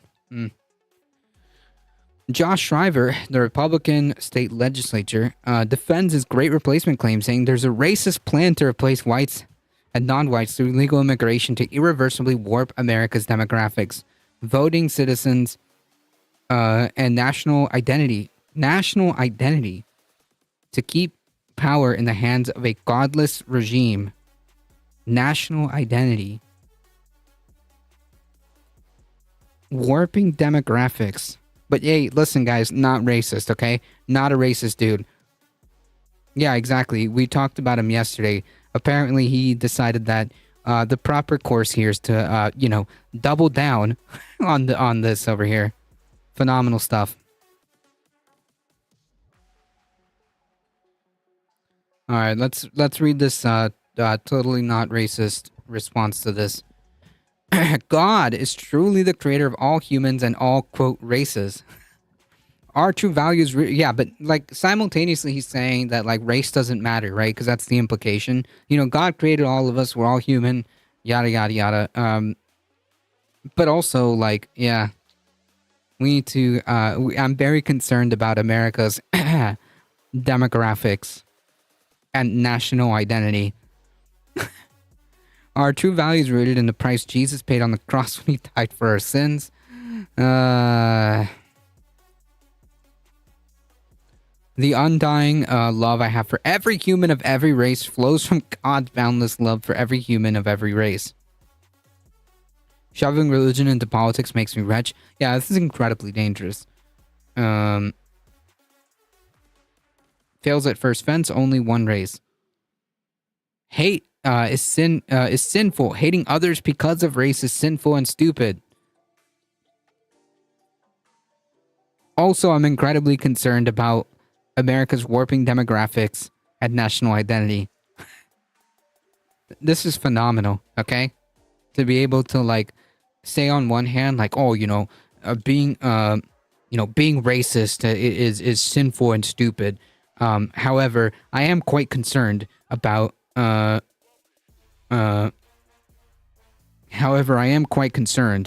about the nation's warping demographics and national identity. My mom is a loving, caring person. She has helped me when I was in dire need. Like many people are good-meaning people, but just undo their well-meaning intentions by how they vote and who and what for. That's true. Separation of church and state is only really valid these days when a church is at fault and has to take responsibility for their actions. Today, there's an intentional effort to divide and damage our families and communities to make us feel offended, distracted, and disoriented. Dude, that's a you problem, man. That sounds like a you problem. We live in the product of the United Nations. We live in the product of the United Nations report on replacement migration issued March 17th of 2000, a racist plan to replace whites with non-white. Like, first of all, what is this? Second of all, isn't this like some fucking Nazi conspiracy theory? Because this is very common in Nazi circles.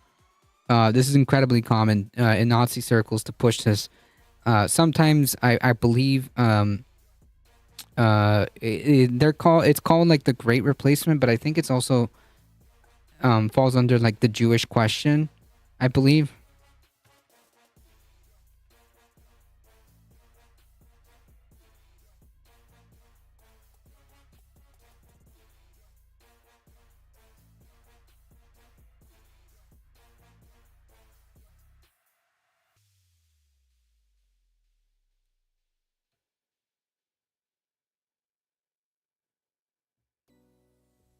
No, I think that's something else.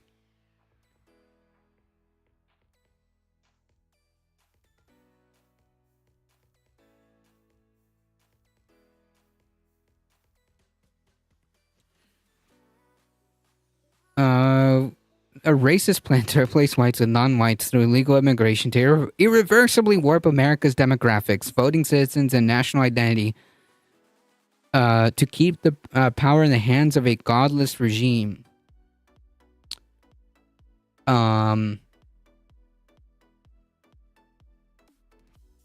But also being racist is sinful and stupid. Day to day, we fight in our workplace and schools to stop racist anti-white schemes and racist programs like DEI and CRT.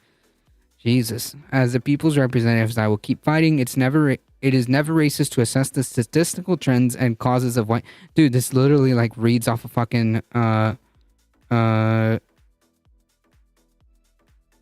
This literally reads off like a fucking 4chan post. Honestly, you could probably, like, change a couple of things and just post this as a fucking Daily Stormer article, okay?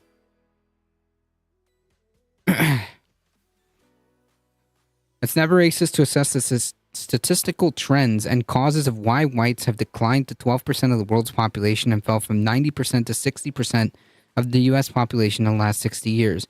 It was racist if other representatives to draft and vote for Michigan's 2023 budget, which allocated specific money to only be granted to non-white business owners. Nonetheless, all bigoted individuals who supported this budget should be free to speak without being politically punished by our elected officials. No one should be hated because of their ancestry or skin color. That has remained and always remained a true belief of mine. Painting me as something that I am not a bigot will not work. Americans want solutions, not played out, and not these played out politically correct games. Phenomenal stuff.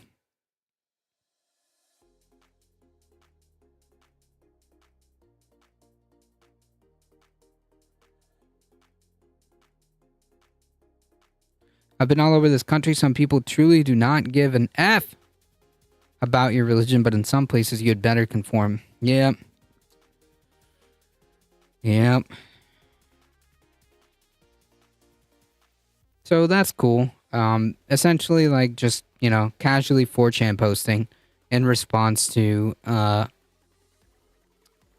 in response to being slapped on the wrist by spreading an objectively racist and white supremacist conspiracy theory.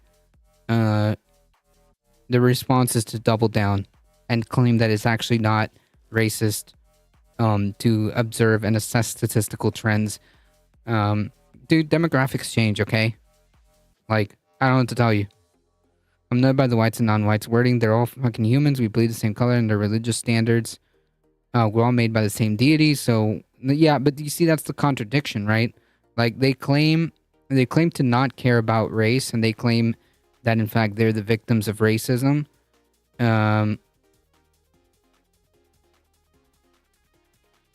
While also being incredibly concerned with race. Yeah, it's just wild. It's incredibly contradictory. Fear of a black planet, same problem as always.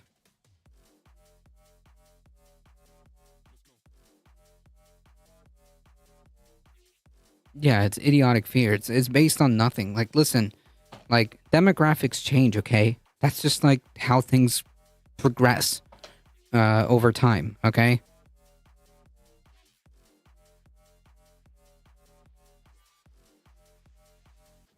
They don't want to be a minority because of how badly they treated minorities. That's true.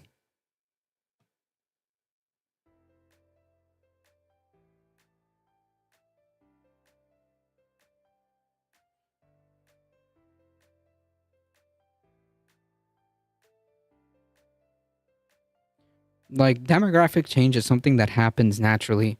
It's just a thing that happens, okay? Like, to then add your own, like, white supremacist twist on it to say it's some grand conspiracy to, like, get rid of the white man or whatever. Like, it's just lunacy. It's delusional, okay? Or if you go to a step further, sometimes you'll get these anti-Semitic conspiracy theories, and it's actually at the behest of Jewish people. Like, it's just... It's nonsense, okay? It's nonsense. And the fact that you have, like, a sitting state legislature, I believe Michigan... I can't remember what state that guy was in. We talked about him yesterday. You know, it's absurd. It's absurd. Landom, Lazy Lizards Lounge, welcome.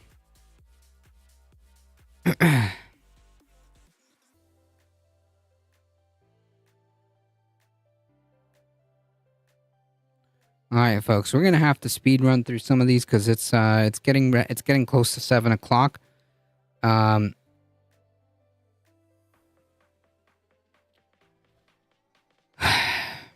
So it turns out that the Republicans in the House have decided to do a do-over on the impeachment of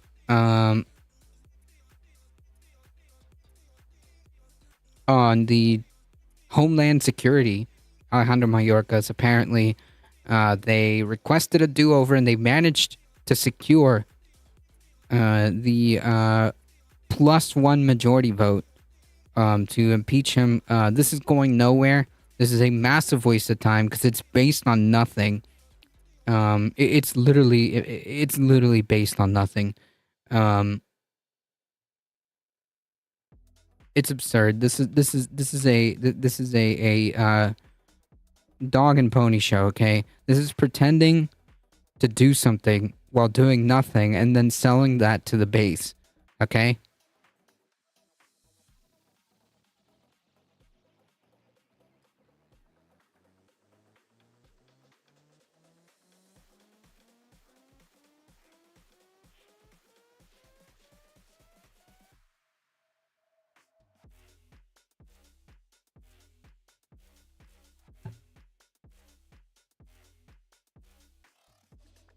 Another way of putting this is Kabuki Theater. I've called for assistance. What happens if an IKEA repossesses your studio? True. Sam Cedar busts through the door and steals my panels back or something. I don't know. I've called for assistance at work. I had a problem with the truck driver and I'm making a report. Was it a black guy? No, a white guy. But why the F does that matter? Oh, well, I just want to identify him. Okay, but I could just give you his driver's license. Yeah, like, that's just kind of weird. Like, out of all the things that they could have asked for, you know, that's just so weird. Why? That's right, they have to keep feeding the base. They got what they want, Biden bending over backwards, and they impeach him kind of just for out of spite. Right, it's simply just that. It's Kabuki Theater, right? So at the end of the day, they secured this impeachment for 214 to 213. Great job, guys, you know? Great job.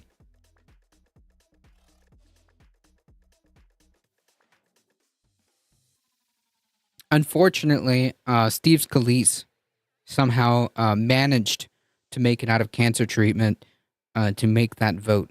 So 214 to 213. Is this going to go anywhere? Nah. No. It is almost guaranteed. It is almost guaranteed that this is going to fail in the Senate.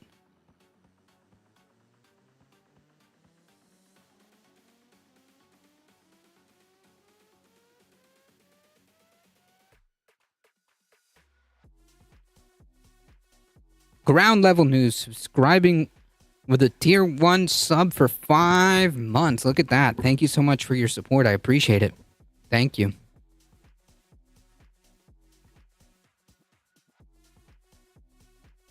So, like, pretty much that's that's where this story is going to end, right? Because, like, okay, so they impeach this guy. The Senate's not going to convict. This is nonsense. This is nonsense.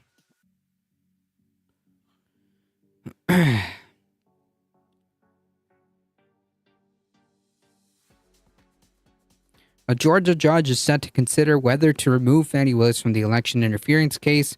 A Georgia judge who's deciding whether to toss the Fulton County District Attorney with Fani Willis off the state election interference case against former President Trump has set a hearing for Thursday, tomorrow, that is expected to focus on the details of her personal relationship with the special prosecutor that she hired. As soon as allegations of an inappropriate romantic relationship between Willis and attorney Nathan Wade surfaced last month, speculation about the future of the case began to swirl. Why? Like, even if this was the case, like, even if it was found that this was completely out of pocket, which she made a great case as to, like, why it's not, but regardless, even if it is found, okay, to be the case that this is inappropriate and, the conflict of interest or whatever you want to call it, she's out. And you don't think that they're just going to replace her? Like, so what if she ends up getting kicked from the case? Someone else is going to take her spot. Do you have an instrument handy today? I've got a ukulele handy. Oh, wait, hold on. Lana just requested a dab, so a dab I shall do. But yes, I do have my ukulele.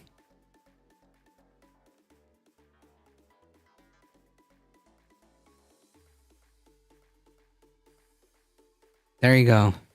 That is a dab, okay? Pretty good dab, I would say. If I do say so myself.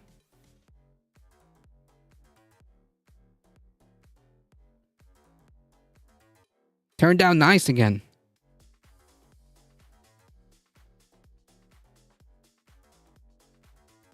Whenever you want to take a break, all right?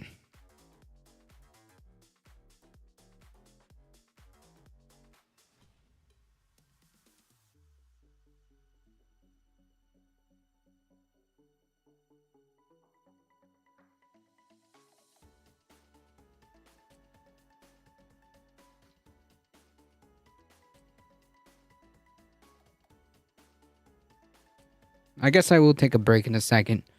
The defense attorney who's first exposed the relationship says it creates a conflict of interest and is asking the judge to dismiss the indictment and to prohibit Willis. Like, this has no bearing on the idea that the indictment should have happened based on this. That doesn't change the merits of the case, right? Even if it is found to be inappropriate. The law says disqualification can occur if evidence is produced demonstrating an actual conflict or the appearance of one, said Fulton County Superior Court Judge John Scott McAfee during a hearing on Monday, because he believes it's possible the facts alleged by the defendant could result in disqualification. I think an evidentiary hearing must occur to establish the record of those allegations. So we'll see if, they end up doing something. We've been following this for a while now. I would argue that this is one of the more, if not the most important cases that Donald Trump is involved in. This election interference one is incredibly important. So we're definitely keeping an eye on this. And again, if she gets taken out and replaced, it's not, in my opinion, it shouldn't change the nature of the case. And also, just kind of, as I said yesterday, reeks of desperation, right? Because we're not talking about defending Trump on the facts, right? We're talking about like, we need to now delay this trial. We need to now investigate whether or not the prosecutor has a conflict of interest, and therefore the case should be thrown out. You know, like we're not actually defending the case. We don't have an answer to the charges at hand. We're just going to try to attack the process in every way, shape, or form that we can. That seems to be like the plan here. Hate with the 100 biddies. Thank you so much. And on that note, I will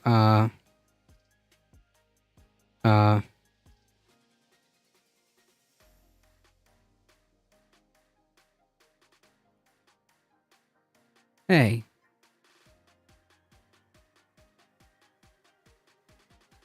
To activate chat, but chat is activated. Hold on.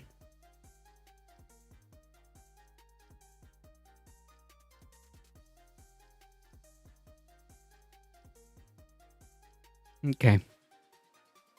Happy Valentine's Day, y'all.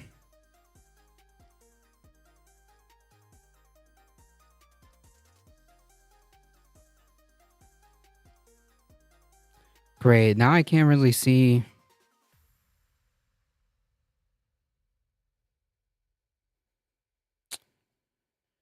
Can't really see the chat. Well, you know, it is what it is. I'll be right back, folks. Stretch, get some water, maybe a snack. I just need to grab my Yuki. Happy Columbus Head Removal Day. Nice. I can celebrate that.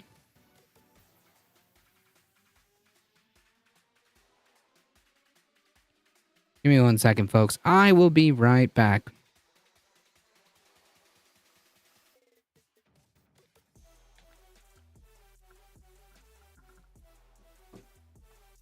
Just need to grab the Yuki real quick. And probably a beverage.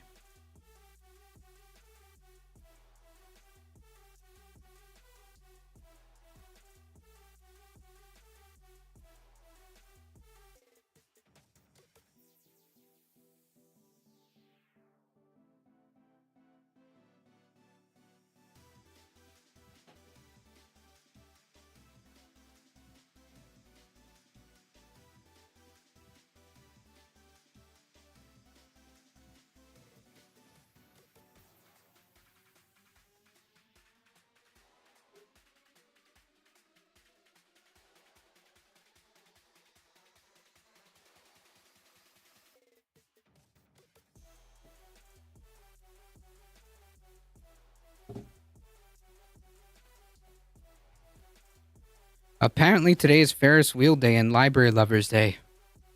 Every day is Libraries Lover Day. Oh yeah, that's true. Frank Embry, rating with a party of 8. Welcome, everybody.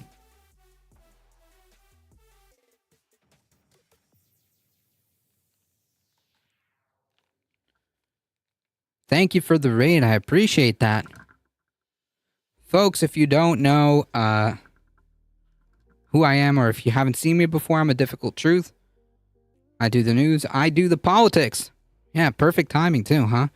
I do the news. I do the politics. We're here Monday through Thursday, 5 p.m. Eastern Time. If you enjoy your stay and you enjoy the content, don't forget, consider following the channel.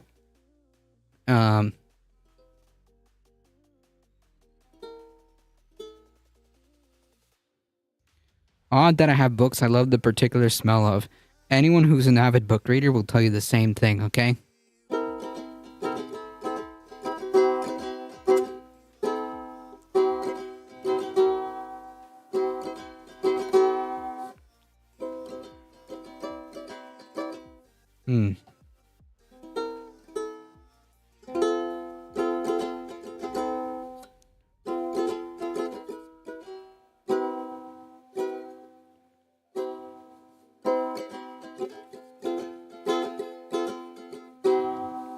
We're getting our bearings over here. Quick shout out to Frank_Embry. Again, thank you for bringing your wonderful community here. Unfortunately, my little chat thingy isn't really working, so I'm going to have to do this. the old-fashioned way. Give me a second.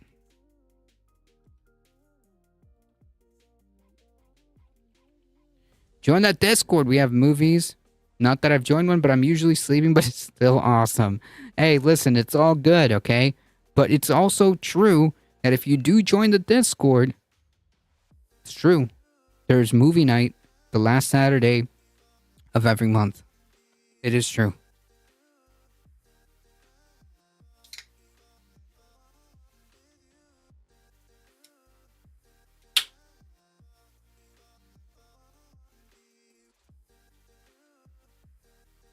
Unfortunately, I'm running out of sparkling water, okay? This is a crisis. We're having a sparkling water crisis.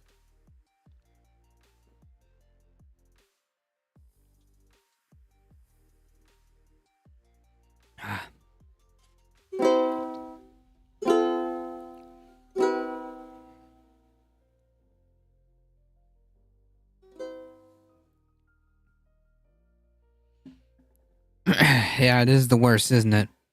Pellegrino. No, I just got the Costco brand, okay? That's what we got here. We got a ton of Costco brand different sparkling water. Personally, I don't mind. I'll drink any sparkling water. You can sleep when you get old. That's true.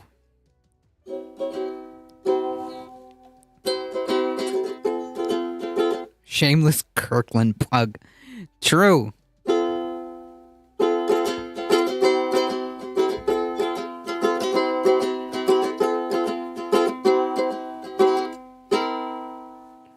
I get through about 4 liters of sparkling water a day.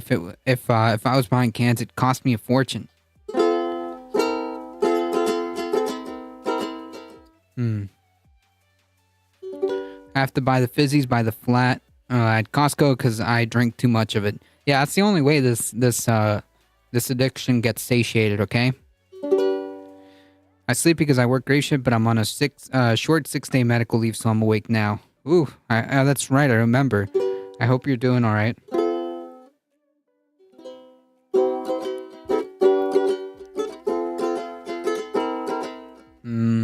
Close.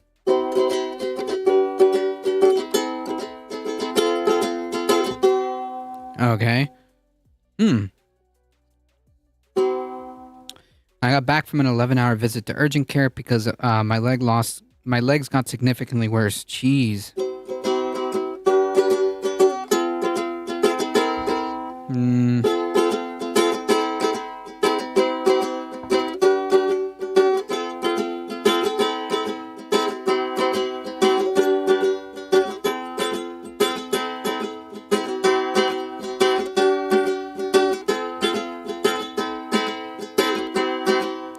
Don't buy SodaStream. The company has links to Israel.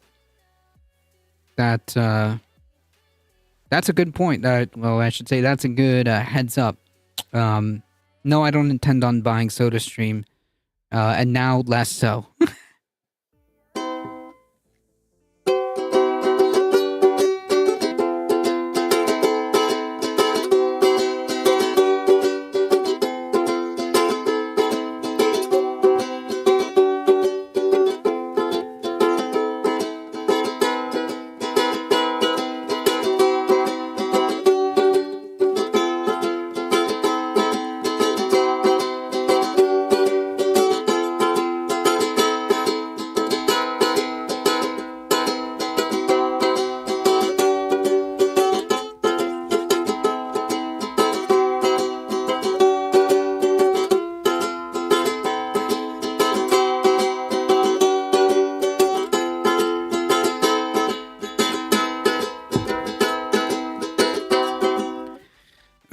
Before the Israel thing, I watched some YouTubers do the UK does it SodaStream, and they did milk. It was so funny. Jeez. Fizzy water's only about 40 cents a liter here. I didn't know either. I'll be honest. I didn't know either. I could see someone like, don't buy Google stock. They have links to Israel, but SodaStream feels small enough to just let it slide. Yeah. You never know. You gotta be really, I mean, like, it's also hard because there's like a lot of companies, like large companies, have a lot of like subsidiaries, and you might like some stuff decides to slip under the radar, but that's why it's good that you pointed out. Thank you, Elron. LA's loving it. I see her notice still up there. Yeah, it's part of the it's forevermore part of the set.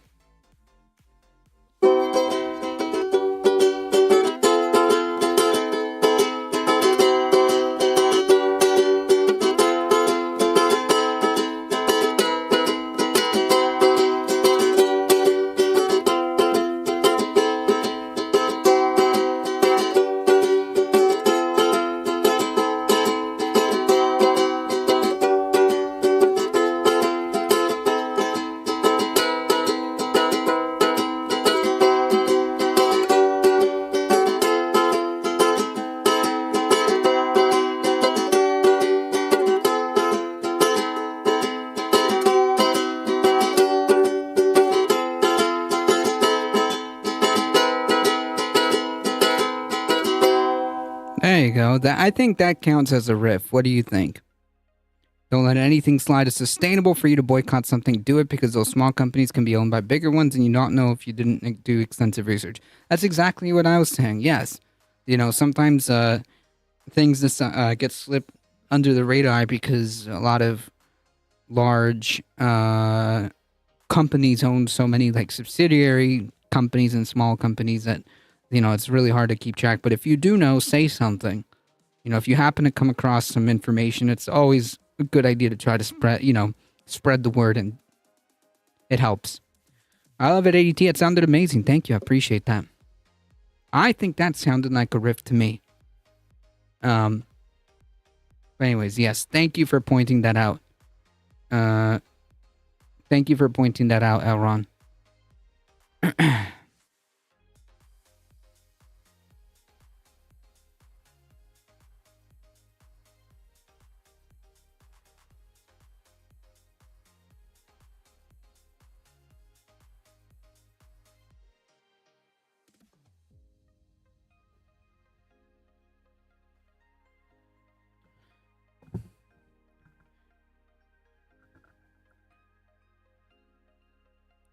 All right, folks. That was great. Thank you. I appreciate it. And coincidentally, we also just have a few more articles to go through. It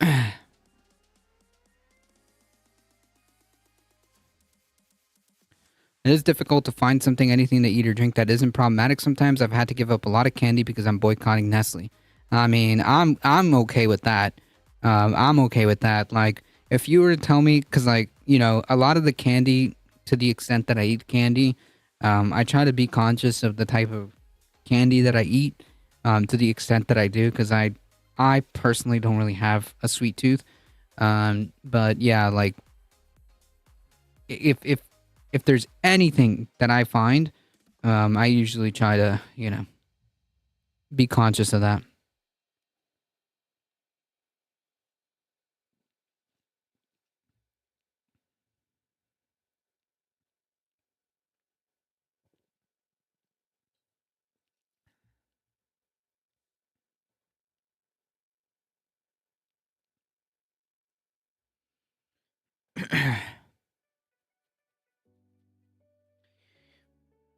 I shouldn't eat candy at all. I'm diabetic. It helps with the boycott, though.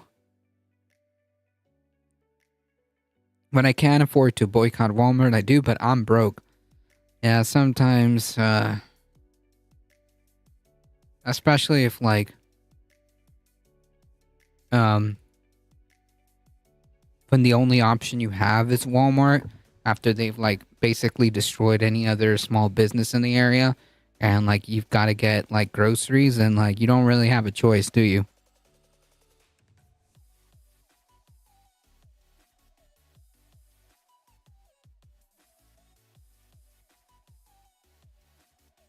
As I've gotten older, I realize nearly all my food cravings are for an unbalanced diet. My body is literally craving some vitamin or whatever, and my brain is thinking, we have ice cream, right?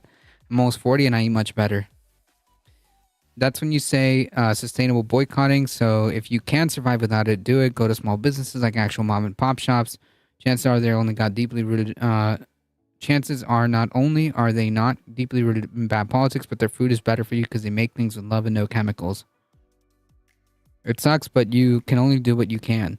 Yeah, I mean, like, if you're aware of it and, you know, if you're aware of it and you are able to maneuver around that, then I think it is imperative that you do so.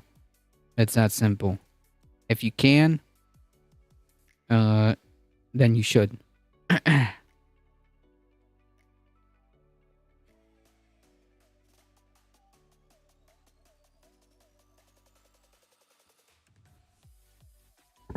Warring GOP factions threaten to tank Johnson's spy power bill.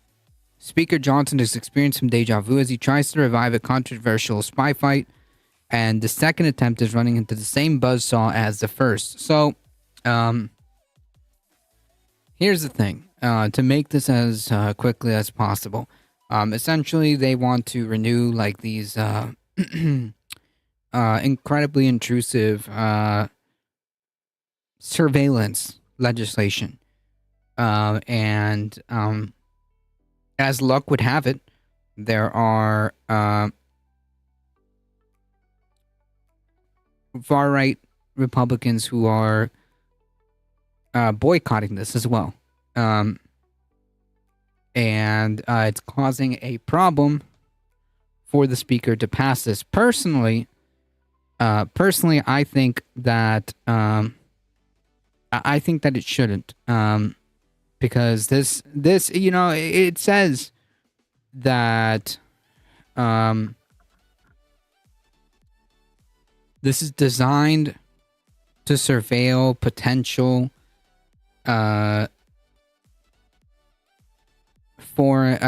potential foreigners abroad. First of all, why? Second of all,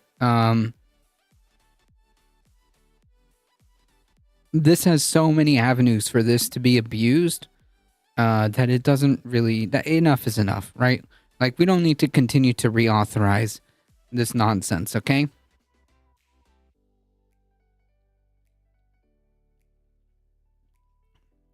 I'd love to boycott petrol companies, but I can't walk very fast. You live in the society you live in. Blaming consumers doesn't help. What's the saying? There's no ethical consumption under capitalism. Something like that, I believe, is the term that comes to mind, the phrase that comes to mind. Section 702 revolves around an authority that is intended to target foreigners abroad, but has become controversial because of its ability to sweep up Americans' information. The legislation is set for consideration includes narrow changes than those preferred by the Judiciary Committee, notably foregoing strict warrant requirements related to American communications.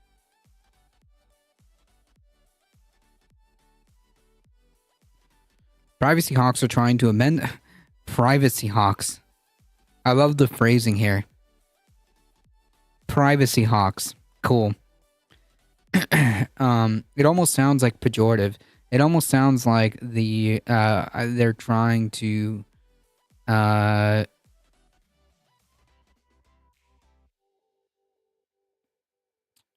say that it's a bad thing. Because like when you talk about like war hawks, or defense hawks, you're usually talking about like people who are wanting to go to war, and that's usually used as in like a pejorative, right? Proof birds aren't real, they're government drones. True. Here we have privacy hawks who apparently want to make sure that, you know, the surveillance state is a little bit more curtailed. Are trying to amend the bill on the floor and add language to address two issues: requiring a warrant before searching for Americans' information and placing limits on the ability for data brokers to sell consumer information to law enforcement. Yeah, I mean, like, there's literally nothing wrong with this. There's literally nothing wrong with this. They should torpedo this bill if it doesn't continue. If it doesn't have these requirements at the very least. A provision related to the latter is already tucked in the bill that leadership rolled out on Monday, in which turn has rankled the security advocates on the intelligence community. So, like, you've got, like, the security advocates versus the privacy hawks. Phenomenal phrasing, huh? Phenomenal framing. Cool. We'll keep tabs on how this turns out. But in my opinion,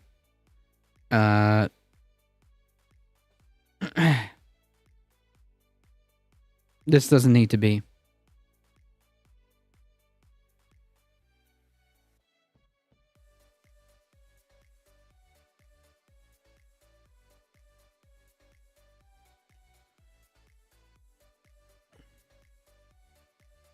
Look, I still keep getting the same... They really want me to buy this hat, okay? It seems like every freaking article, it's the same freaking hats. I'm not gonna buy these hats, okay? No matter how many times they shove it in front of me, I'm not buying these hats. Shoo.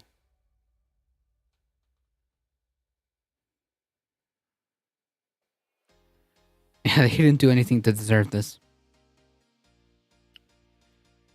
Lara Trump, that's right. Lara Trump says she spent every single penny of the RNC to elect her father-in-law, the dear leader.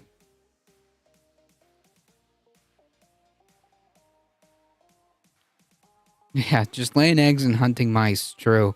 Lara Trump doubled down on her support for her father-in-law, former President Trump, vowing Tuesday to spend every penny of the RNC funds to re-elect him in the White House. Asked by Newsmax host Robert Schmidt what needs to change to make the RNC more competitive, Lara Trump said on Tuesday the RNC needs to be the leanest, most lethal political fighting machine we've ever seen in American history. That is the goal for the next 9.5 months. If I'm elected to this position, I can assure you there will be no more $70,000 whatever exorbitant amount of money was spent on flowers. Every single penny will go to the number one and only job of the RNC, and that is to elect Donald J. Trump as the president of the United States and saving this country. Beavis or Butthead? I don't know. Eric Trump. So I guess Beavis.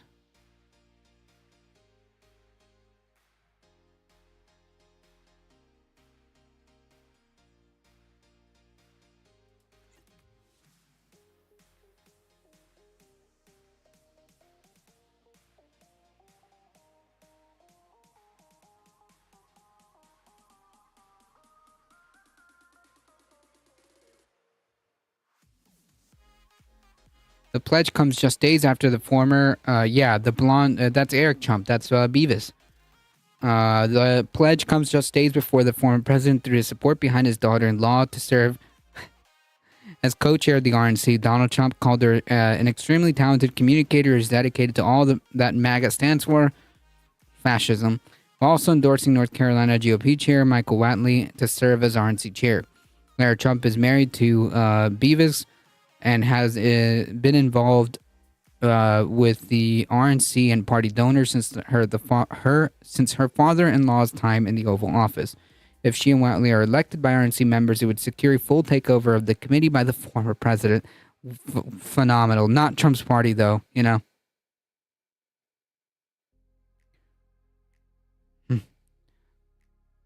Donald Trump said on Tuesday he also asked his senior campaign advisor, Chris LaCivita, to essentially serve as RNC's chief operating officer to supervise the day-to-day operations of the committee. The current chair, Ronna McDaniel, is likely to step down after the South Carolina primary, according to wide speculation.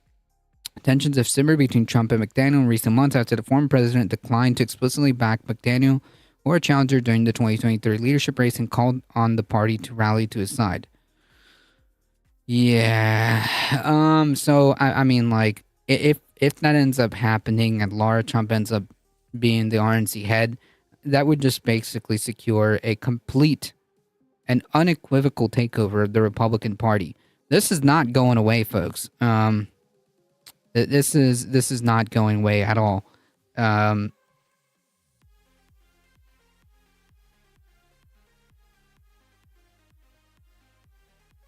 So unfortunately, this will be a problem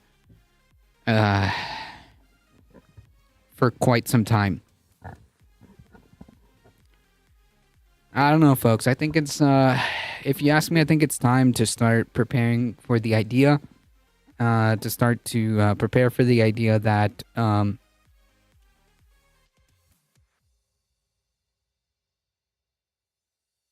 that we might face a fascist government coming into 2024.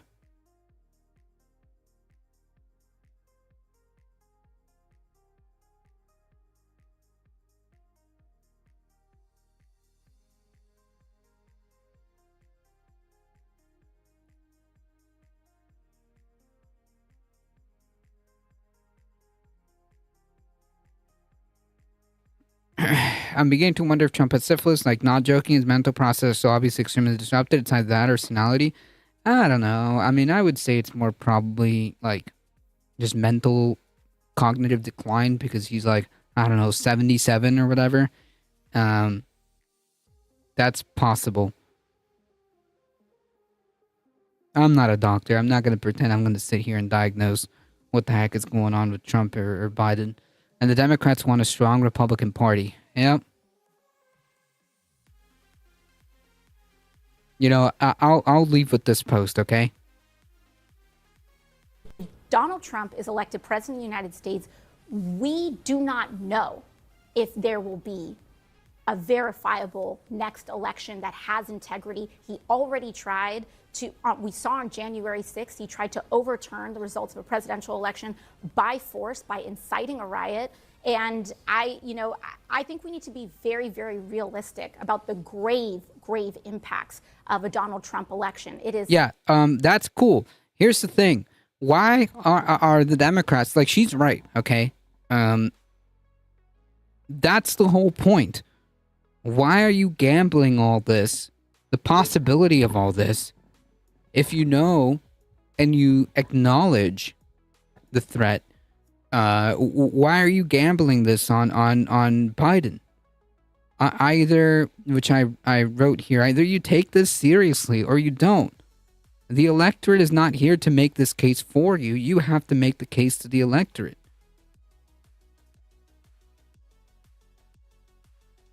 You know, and I reposted this because it kind of goes back to the same point. Where is it? Right here. That I guess liberals are having an issue grasping. We are correctly pointing out that Trump is a fascist, and that we need a candidate who can defeat him and show Americans an alternative to fascism. And it seems to be the case that Joe Biden is failing on that front. And you know what? Let's be honest. It's not just his policies, okay? It's not just his policies.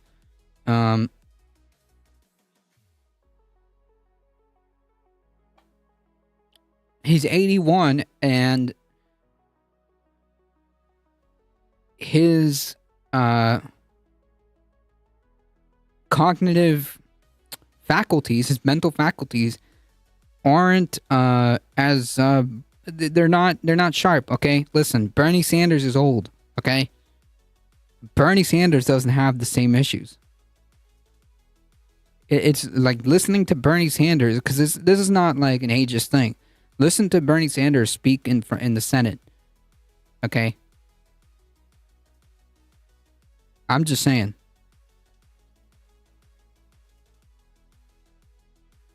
That's democracy, a choice of tired old men to elect king. That's true. A lifetime of horrible diet doesn't help either.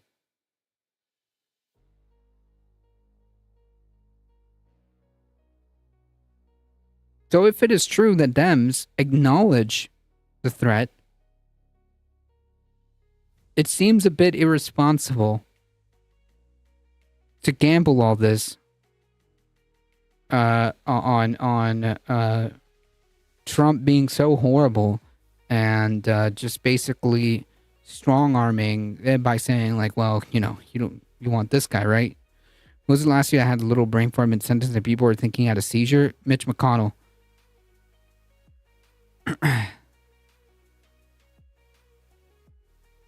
Yeah, complete light and day, by the way. If you listen to Bernie Sanders talk, and Bernie Sanders is old, Like, make no mistake about it. Bernie Sanders is like, what, 80 years old? Bernie Sanders. I even forgot. Bernie Sanders is older than Joe Biden. Okay? Bernie Sanders is literally older than Joe Biden.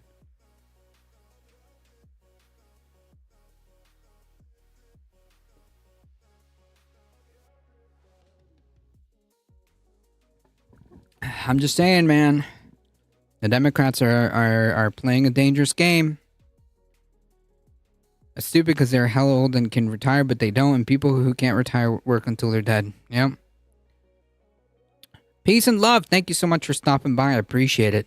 Don't worry, we're all heading out.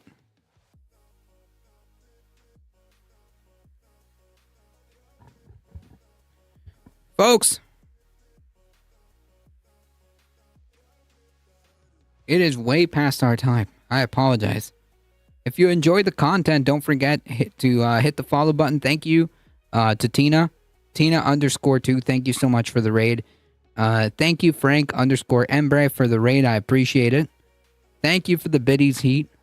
I appreciate it. Thank you for the follows. Thank you, Ground Level News, for the subscription. I appreciate all of your support. You guys are what makes this channel grow. I appreciate it. Thank you, Heat. Thank you, Michael Hester, for modding the chat. Don't forget, folks, hit the follow button. It really does help us out. Subscribe to the YouTube channel, okay? It really does help us out. Like the stream, do all the awesome stuff. Spread the word far and wide. We're here Monday through Thursday, 5 p.m. Eastern time. Also, don't forget to join the Discord, okay? Join the Discord. It really you can watch movies there. There's a movie night on the last Saturday of the month. And you can also keep up with the channel. Thank you all. I appreciate your support. You guys are what makes this channel grow. As always, folks, please stay safe. Please take care of each other. I love you all, and I hope to see you guys in the next one tomorrow, 5 p.m. Eastern time. See ya. Thank you all.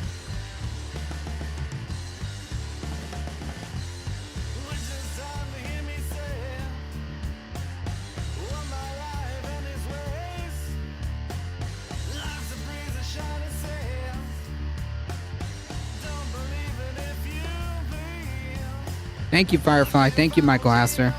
Thanks for hosting. I appreciate it. Hang tight, folks.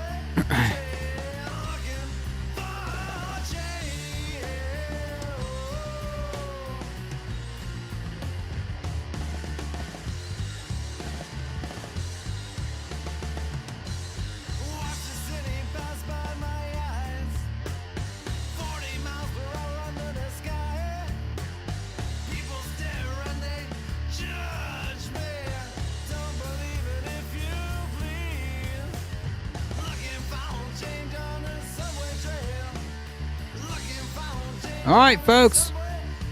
We're heading out in 5, 4, 3, 2, 1. Bye-bye.